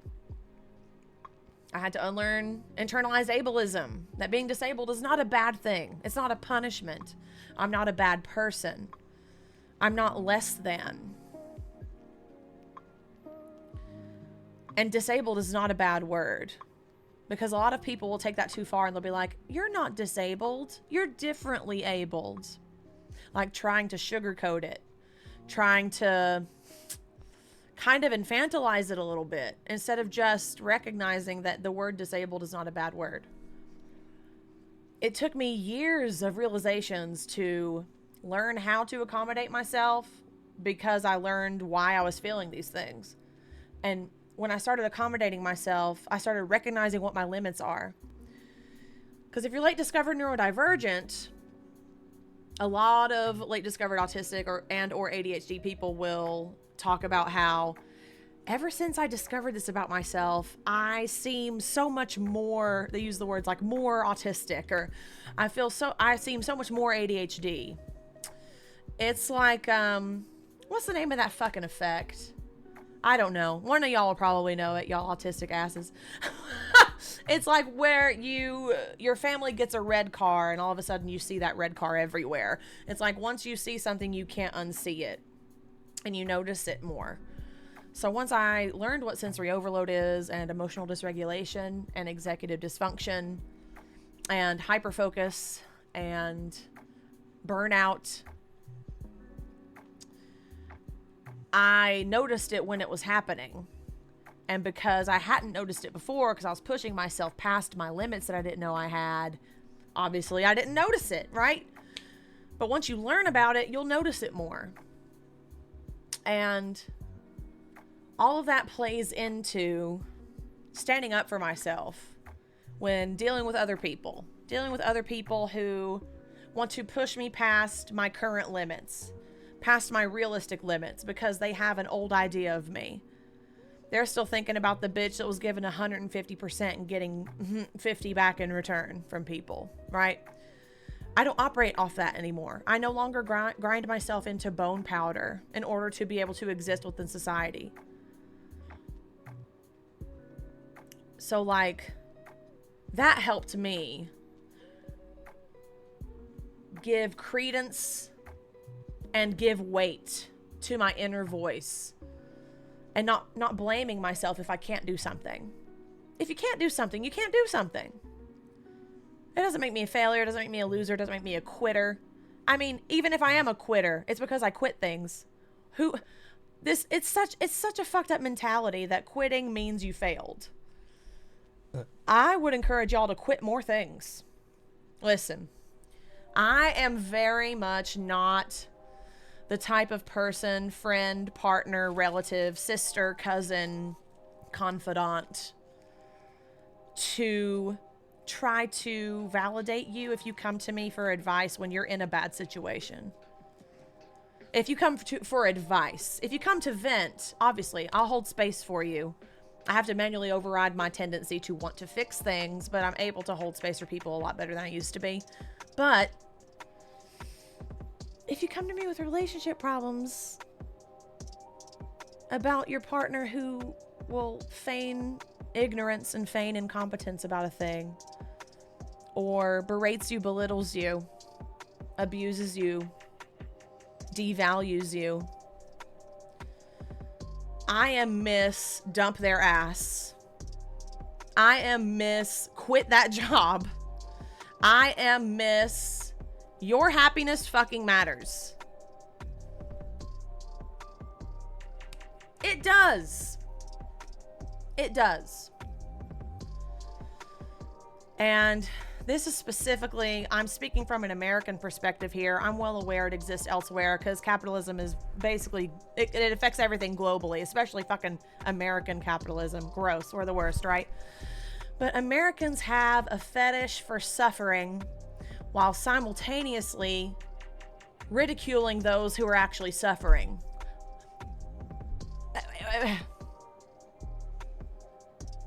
I get it a lot when I talk about the 40-hour work week and how it's a sham and a scam and a thank you and no thank you ma'am. And they're like, well, I don't know why this generation's so privileged and entitled. I used to walk uphill both ways in the snow with no shoes on and work 300 hours a week and get 2 nights of sleep, or get 2 nights of sleep a week. And I'd skip my lunch break. I was the first one there and the last one to leave. And I said thank you. And I said thank you and I took it with a smile. There's no way you can be as tired as me. Ding! Into bucket, right? Not realizing that they're being had. They're being had. They don't want to come to terms with the fact that capitalism is deadly and that they are a cog in a pointless machine. Because that's enraging. Because a lot of people place their entire identity in their job, and there's nothing wrong with that, but you need to recognize when you're being exploited. And I talk about capitalism all the fucking time, people. And it's not because I love to. actually, trust. Pidge said trust. It's actually quite the fucking opposite. I talk about it because I have to. Because I suffered in silence for 3 decades. And I know I'm far from the only one. And there's a lot of us that went undiscovered neurodivergent all this time. And our needs are being not even considered. Our needs aren't even on the table of consideration.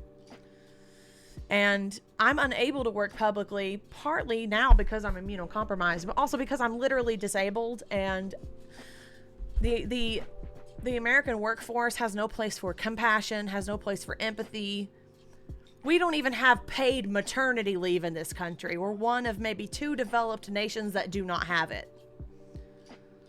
So I would say let's start there, but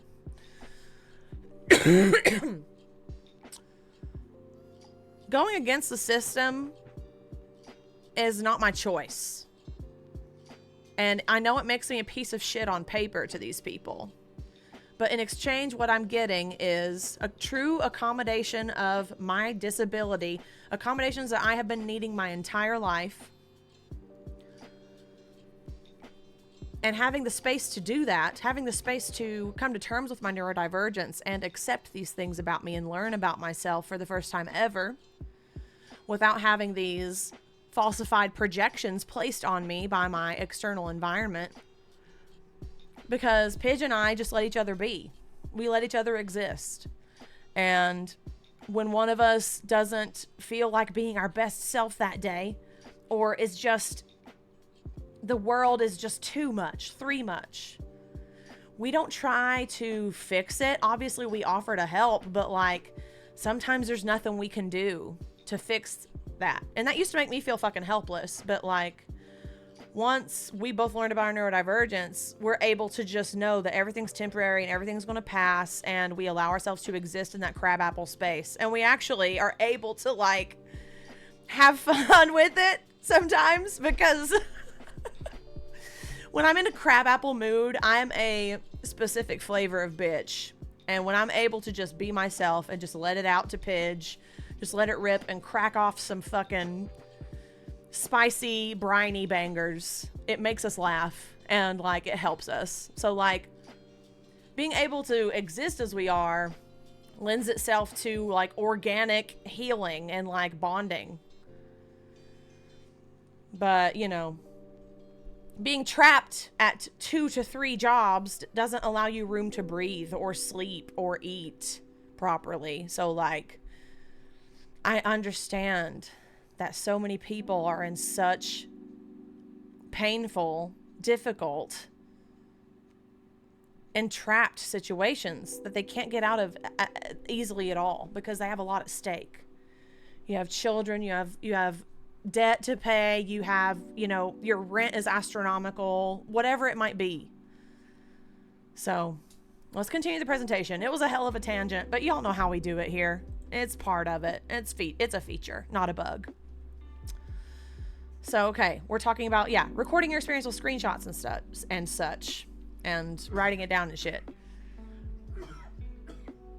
And having this information can serve as a guide for the future, and it also can refer to you reaffirming your perspective. If they start DARVOing you and making you question your perspective, if you have documented it, you can like look back at your own words, or look back at your own documentation or screenshots or journals or whatever, however you document it, and say, no, this is what happened. This is my perspective of what happened.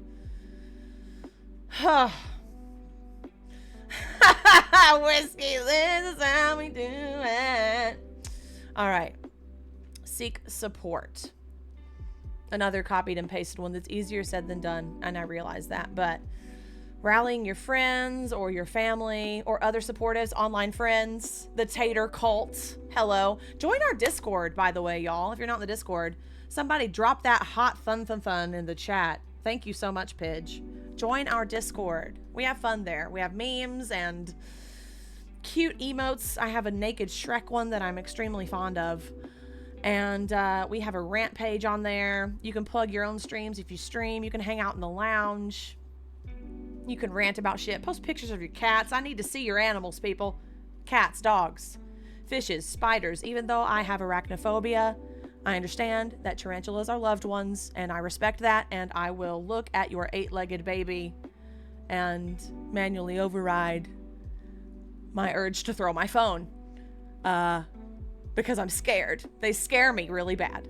But spiders are a very valid creature, and I understand that, even though they scare me. Show me your pets. Show me your favorite memes. Yes, absolutely, Jiggy. Oh my God. Jiggy, not only is that allowed, a screenshot of your weed garden, that is now required. That is now mandatory. Show me that shit. Put that shit in there. Under the pics channel. We need to see. Would love to see. Would love to grow my own. It's legal to do so, but... Do we have the soil? Do we have the soil? No. Do we have the executive function or spoons? No. Am I going outside every day? Am I going outside every day besides to feed the cats? No. Or go shopping? No. Yeah. All right. Rallying these people, blah, blah, blah, as early as possible is essential. Let them know what happened. Let them know what your fears are, and let them know how they can help. And like, I was talking earlier about having to manually override my tendency to want to fix everything. Sometimes it's easier said than done, especially when someone comes to me with some really egregious shit that happened to them. It makes me fucking mad, and I want to redacted the perpetrator, right? But asking that, if someone comes to you with something in confidence or just needs to vent or something, it's okay to ask them, how can I hold space for you right now? Like, are you just wanting to vent and to rant? Because I'm here for that. Are you wanting solutions? Because, I'm more than happy to listen and talk through this with you. Like, it's okay to directly communicate these things to people in your life. I should say, it should be okay to. And if people in your life make you feel some type of way about being that direct, it's worth examining why that is. And if it's possible, move past it with that person. It's important to have people in your corner who understand and will honor your needs when you voice your needs to them. Ha ha ha ha. Honeycat stole Pickle's arm. Hybrid lurk mode. I love that for you, Pickle. Give Honeycat a chin scritchin' for me, please. Remember, there's no shame in being abused or harmed. Now, that's a copy paste. And I will say that there's so much stigma around coming forward with your story if something like this has happened to you. As we just talked about, with Colleen this summer and Bingo and their experience with Colleen, and anybody who speaks out against an abuser like that, a famous person like that, anybody who speaks up about an abusive partnership or relationship that they had, abusive family member, harmful situation at work or whatever, harmful friendship. There are so many people who want to swat that out of the sky and just dismiss that. And I mean it with every fiber in my being when I say, fuck those people. Those are not your people. Because for every one person out there like that, there's one person or more that will validate your experience and hold space for you and recognize that your perspective is valid because they see the humanity in you, because they have a capacity for empathy. What a concept. The caption says B-I-N-G-O whenever you say bingo, B-E-A-N-G-O, and it makes Bean giggle every time. B-E-A-N-G-O, B-E-A-N-G-O, B-E-A-N-G-O, and bingo was their name. Oh. Tee. Recognize and accept the denial. Once you make the abuse known, expect the denial of the allegations.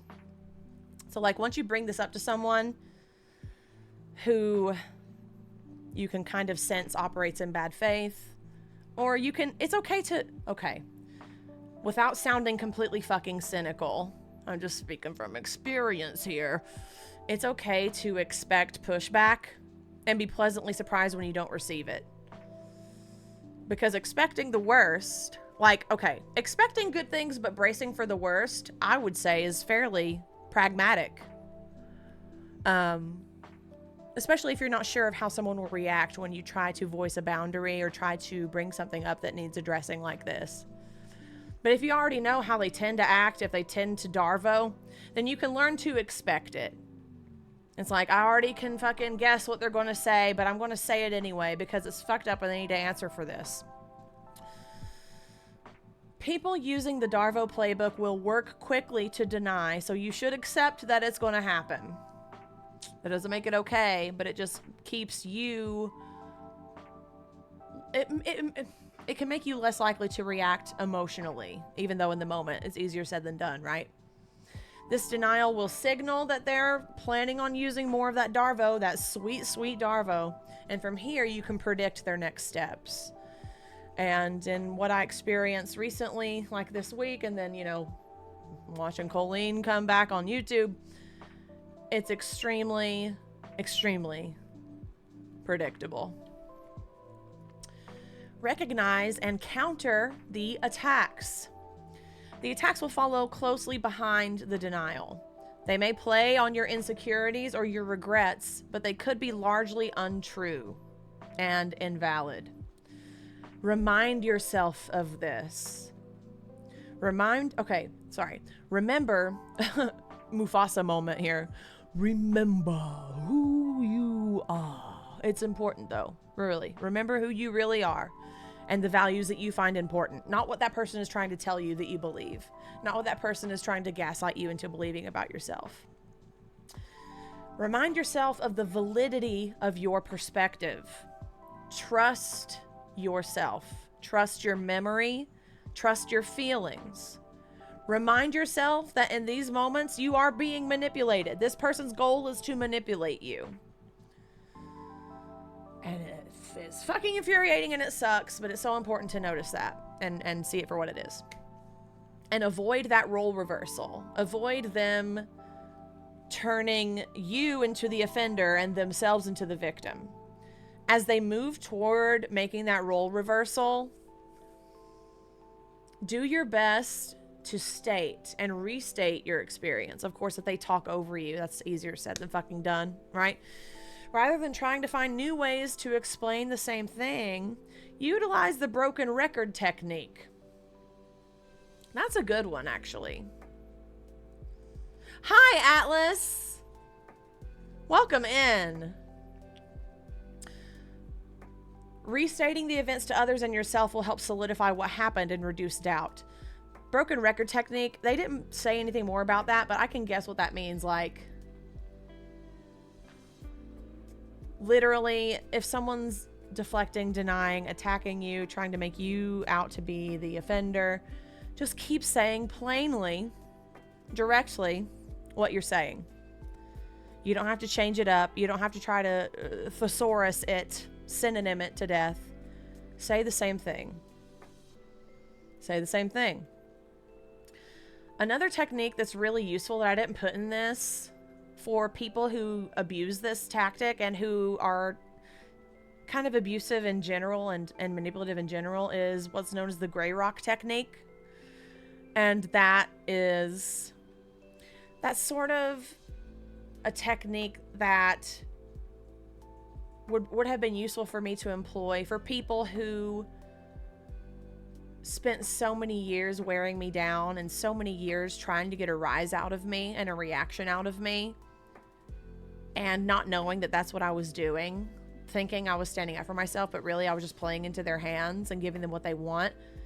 The gray rock technique would have come in handy there because people who thrive off of you blowing up or you getting upset or emotional or angry or any provoked by their provocation, they feed off of that. So if you can see that it's coming, if you can recognize that that's what's happening, and it's like the 50th fucking time you've had this conversation with this person about different things, the gray rock technique involves a lot of the broken record repeating. It involves a lot of stoicism, just being stoic and still and just neutral and direct. Not ramping up your emotion, not letting your emotion be the driver of the car, you know? Letting your truth be the driver of the car. And just describing your perspective plainly to them. And if they go all up in arms and get all flaily and ragey and frizzy and mad, that's because you're not giving them what they want. Because speaking from experience, dealing with abusive partners who would provoke me, and I would finally speak up or lash out of anger or exhaustion or frustration or desperation, they would immediately weaponize that against me by saying, whoa, whoa, whoa, whoa, whoa, whoa. Where's all this hostility coming from? Let's talk about this when you've calmed down. You know, does that sound familiar to anyone? So, gray rocking in that moment is hard. You gotta like tap into your inner Yoda or something, but not feeding into what they want, essentially, by just being direct, stoic, neutral, stone, gray rock, nothing. Woohoo, hello, right? Align your chakras. Release your kraken. No, I'm just kidding. Release your inner kraken. DARVO is a specific type of abuse and manipulation that can cause signs of PTSD. Can confirm. Because for a year and a half in my first healthy relationship ever with this lovely human being back here, I waited for the other shoe to drop because I was not used to peace. It wasn't that I didn't trust PJ, because I very much did. My nervous system did not trust the peaceful situation because I was not used to peace. But now, I mean, vaguely gestures to world on fire aside, my day-to-day consistent living schedule in my home, my environment with my family here in this home, peace is the default. And it means a lot to me, okay? It means a lot to me. And I protect my peace. I would say at any cost, but that's not true. But the fact that I protect my peace at all now. Ooh, Aaron Ravage. I'm saying Ravage because it's fancy. Thank you so much for the Prime, Subby Wubby. Thank you so much. I really appreciate you, friend. Yes. I feel special with the Primes because you only get one of those per month. So it's an honor. Thank you so much. We'll see. Okay, yeah. The box is too small and I can't scroll up to try to see what I was saying. My brain, I can't think of what I was saying. It doesn't matter. Whatever. Okay. Do not disregard your perspective. Like I just said, your perspective is valid. Your lived experience is valid. No one can take that from you. Oh my God. Oh my God. Oh my God. Wait. Aaron, thank you so much. Whiskey. Whiskey, what you just said it resonates with me so fucking hard. Whiskey just said, when your favorite genre of TV is true crime and you realize it's because you are used to chaos. When we go back to the big screen, you already know it's story time, guys. Come on. True crime and like criminal psychology and forensics and things like that in that realm have always been a fascination of mine, have always been a special interest of mine. I have seen... Oh. If someone asks me how many true crime documentaries I've seen, the answer is yes. An outrageous amount. An exorbitant amount. I watch like, you know, YouTube videos about it. But like when I was in my most like, some of my most chaotic stages of like my early adulthood where peace was at its lowest, that's the only content I would consume. I would also find myself watching like YouTubers who would read stories from like subreddits like r/let's not meet or r/true crime or r/ not like fictional stuff. Fictional stuff doesn't really do it for me. I like to read like real things. I like to read real events that happened. I like to learn about real people and their real life. And it's always fascinated me. And I've watched it just so much. But in recent years, I don't watch it as much because I find my body having physical reactions to it that feel familiar to me because I used to feel them all the time because I was constantly like in fight or flight in some way, shape, or form. And I would seek out that content because it was familiar. But now I don't watch it that much anymore. Now I'm learning about, I watch a lot of politics stuff and a lot of like leftist communist shit. Like that's very much the lane that I am in these days. But it's still a special interest of mine, but it's just so interesting that you said that. And that you made that correlation too. That the entertainment that we seek out, the media that we seek out, the interests that we seek out, our environment does have something to do with that. But now, like I said, my peace is important to me, y'all. I can't be watching shit that makes my tum-tum hurt. I just can't. Yes, Atlas. I'll have the VOD up tomorrow. Well, tomorrow's Thanksgiving. I'll have it up Friday, probably. So, yeah, you'll have to watch the VOD. Y'all subscribe to my YouTube, because this is where all of my VODs will live. And if you're watching from YouTube, hi, hello. Hello to you specifically. I love you very much. Whoever you are. At 2 minutes and 10 minutes. 2 hours and 10 minutes. I love you.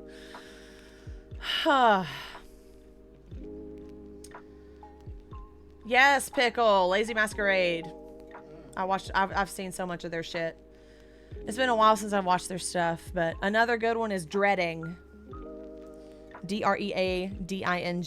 They have like interrogations and they're super, super thorough. They started their channel at the beginning of last year and it's huge and it's good shit. Okay. True crime rabbit hole, mini rabbit hole complete.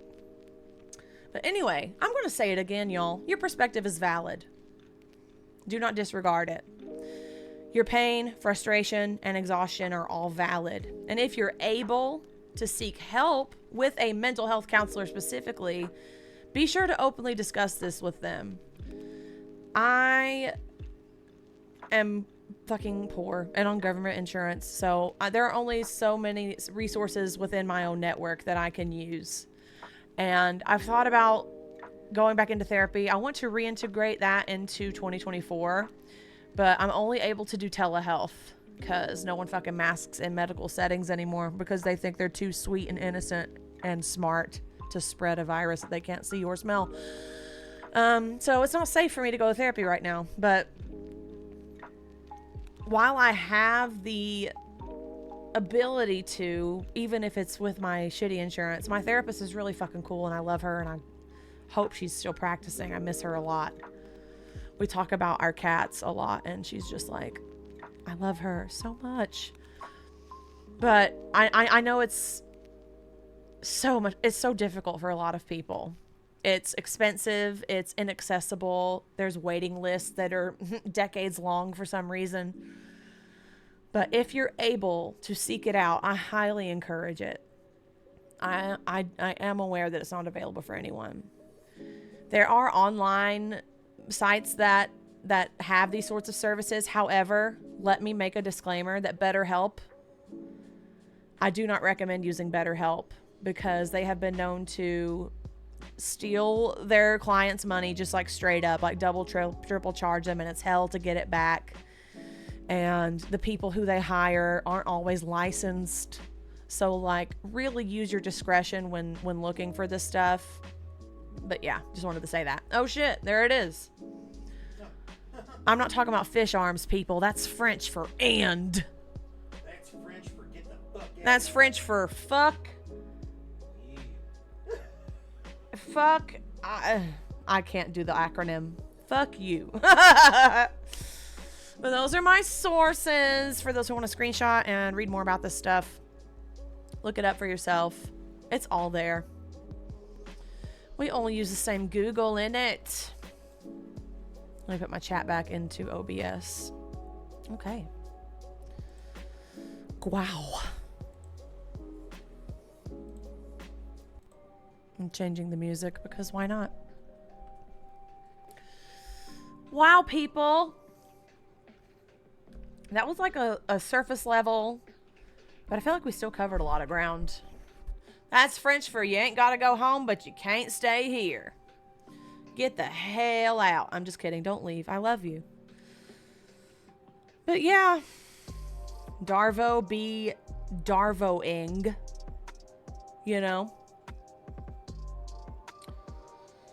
Watch my VODs on Colleen Ballinger. And you'll recognize the DARVO, especially in the ukulele video. If you have a shitty boss, or a shitty coworker, or a shitty relative, shitty partner, shitty person in your circle, hopefully talking about this and pointing this out and pointing out examples of this will help you recognize when it's happening and equip you to handle it in a way that doesn't leave you with your tail between your legs because they have morphed your reality into what they want it to be. And I know it takes a long time to unlearn a lot of this shit. And like I said, if you're still in shitty environments, you can only do so much. But I don't want you to blame yourself for what you feel like you can't accomplish due to your environment. Because trust me, I know what that's like, and it's not your fault. And if I had one fucking wish, I would wish, if I could just make the one wish, that everyone in my life with a shitty situation, everyone with a shitty situation, I don't even have to know them, would have the means to get out of that shitty situation, whether it be the money, the means, the transportation, the opportunity, the availability to get themselves out of whatever situation that is. A lot of my situations could have been solved if I had known this stuff. Like, a lot of my situations could have been solved earlier if I had recognized my own humanity and my own validity and my own perspective.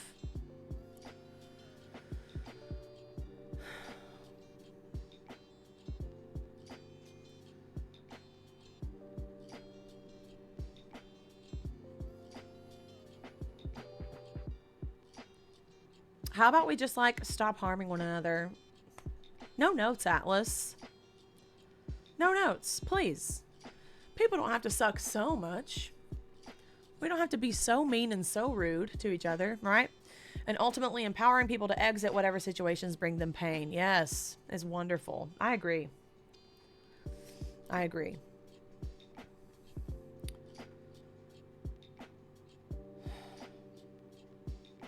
My brain is kind of fuzzy.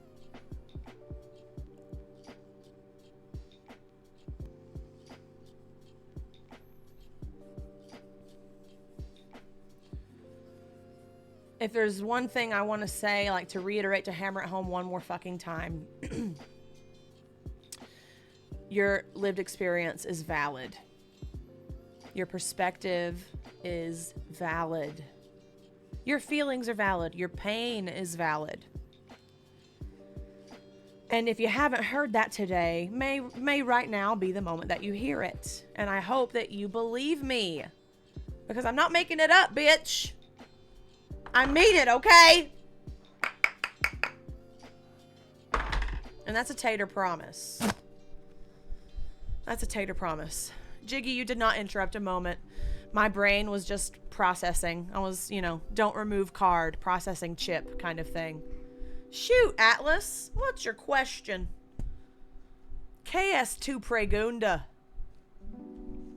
Of course, Christina. I'm so glad. I'm so glad you could be here for it. Where do we stand on people's experiences who invalidate that for other people? People's experiences.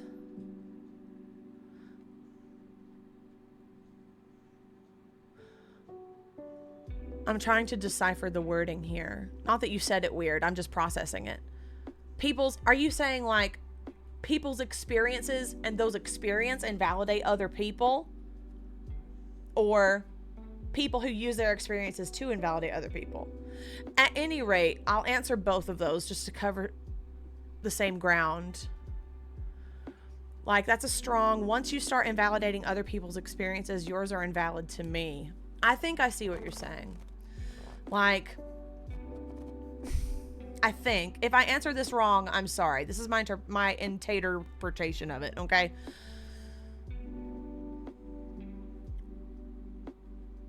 Someone's experience and someone's like pattern of experiences that leads them to, I don't know what you're saying. I'm sorry. And it's not your fault. I'm just going to go on a fucking tangent here. So, if people use their experience to invalidate other people's experiences, that's fucked up. Don't do that. Being the recipient of a shitty thing, your experience is valid. But the reason for the person saying that thing or being that shitbag, the reasons for that are valid, but that doesn't absolve them of accountability for being a shitbag. Asina Metra. Hi, also Asina Metra. Welcome in. Like the people, I know this probably isn't your first one, but this is the first time I've seen your name, so I just wanted to say hello and read your message. Like the people who got COVID, but it was just a cold, and now it's their personal mission to invalidate anyone who got severely sick or lost someone to it. Okay, that's a valid example that I can definitely speak on. Fuck those people. Fuck those people. I get that a lot.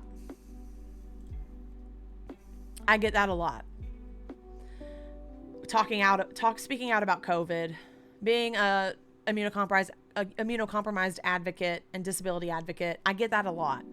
I get a lot of, well, I had it and it was just a little head cold to me, stuffy nose. If you can't get over it, then you're just a weakling. Fuck you. Unpack your ableism. Unpack that eugenicist way of thinking, for instance, right? Someone's cognitive dissonance and refusal to deal with reality is not your problem. And if they try to make it your problem, you don't have to fucking put up with it.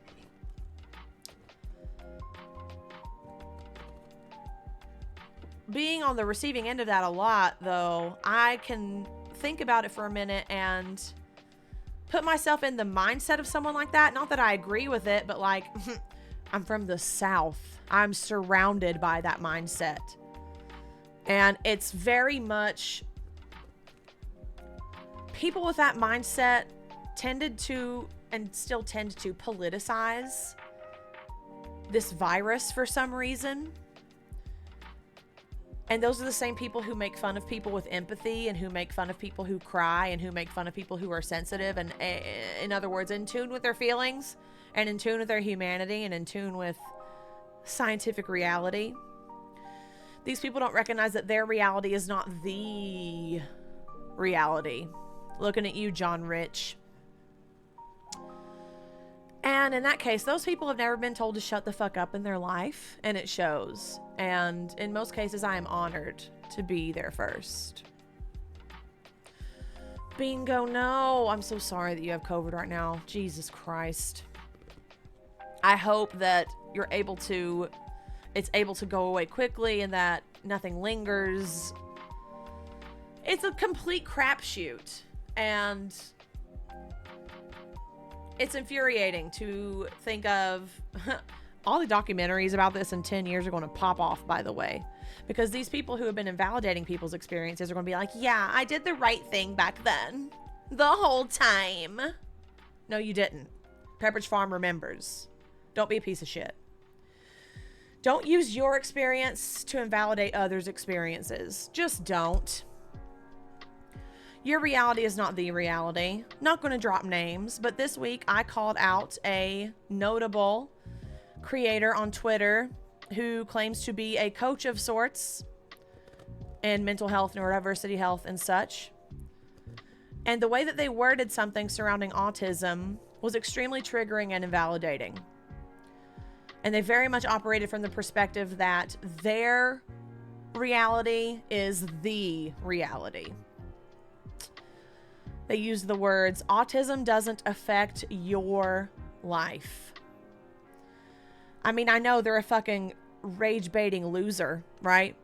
But that's how they opened their phrase and opened their message. Extremely invalidating off the rip. They go on to make valid points about how society doesn't accommodate autistic people, which is an objective truth. Society doesn't accommodate disabled people, period. Disabled people are barely even an afterthought. And that is objectively true. However, autistic people are not a monolith. Your experience as an autistic person is not the universal experience of autistic people. And I spoke out against that. I said that wording is misleading, potentially dangerous, invalidating, and triggering. Because personally, my autism affects my life. I'm literally unable to work because of it. A lot of people are profoundly impacted and affected by their neurodivergence. This person has a lot of internalized ableism to unpack, and I am not the one to help them do that because they don't want my help. And somebody who's made it their entire personality to post shitty takes on Twitter for engagement bait, because in this case they're trying to sell a fucking book, is gross. Don't use your experience to invalidate others' experiences. And if you're trying to be a coach of these people, do better. Recognize that nuance exists and find space in your teeny little heart to hold space for both truths. Someone else having a different experience from you does not invalidate your experience, and vice versa. Shouldn't be a fucking hot take here, people, but some people need to hear it, I guess. You know? So, hope that answered your question. All right. I think this is what I'm going to call it here, people.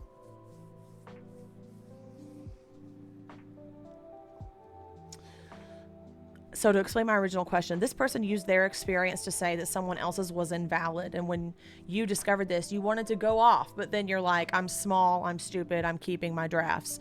It was almost as if whatever that person had lived through became irrelevant to me, and it was like, I'll burn it all down. That's fair. That's fair. But it's okay to call out behavior like that when you see it. It's okay to do that. Like one of those slides previously said, it's okay to have empathy for that person in that what they experience in their life, their upbringing, whatever abuse or neglect they experience, their life path, etc., led them to this pattern of behavior. But that pattern of behavior does not absolve them any abuse, trauma, or marginalizations that they exist in. Do not absolve them of being an asshole to someone. That it doesn't absolve them from accountability when they harm someone. But then turning it all the way up to 11 and going, I'll burn it all down mode is, you know, not always the move. Even though it's so tempting sometimes, right? But you're allowed to respond to things like that as you see fit, my friend. And that's on period. Oh, man. At any rate, that's where I'm going to call it tonight, folks. I really appreciate y'all being here. If you dig my hat, check my pinned comment. And if someone wants to plug my merch for me one more time, this is from the Neurospicy collection. This is the Vintage Watch dad hat in charcoal gray. And I've got another sweatshirt coming this weekend, and I'm so excited. And if you join the Curly Fry Club, exclamation Curly Fry Club, and quack and disappear for $1 a month, you get a discount on my entire merch shop, and you get an entire line of Heavenly Curly Fry Club merch that I made just for y'all, because I love you. And if you're subscribed to me on Twitch, it's only 85 cents per month, and it supports me. It allows me to do what I do. I love y'all so much. Thank y'all so much for being here. Lurkers, listeners, now and later, whenever you might be viewing this, it's an honor to be a part of your day in any capacity, always. And I'll be back on Saturday with something. I don't know. I'm thinking about starting a run on a game that I've never fucking played before. And I'm wondering what y'all think about that. If I started an Elden Ring run on stream for the first time ever. Just taking the temperature, if y'all would be interested in that. I played Breath of the Wild on stream for the first time ever. And that was like some of my very, very, very first streams. And it was so much fun. And I beat the game. And Pickle was talking about how it was fun to watch me improve along the way. So I might start a run. Of course, Crystal. I knew Crystal would be on board. Of course, Atlas. It's an honor. Whiskey, I love you. I love all of y'all so much. Thank you for being here. I will consider streaming Elden Ring for y'all very, very soon as a first-time player. I'm going to go now. My butt cheeks are numb, as per usual. Going to mourn the loss of my Reese's Minis and drink some more water. So I love y'all so much. May you have a beautiful time zone wherever thou may art. See you Saturday. Bye.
Bye.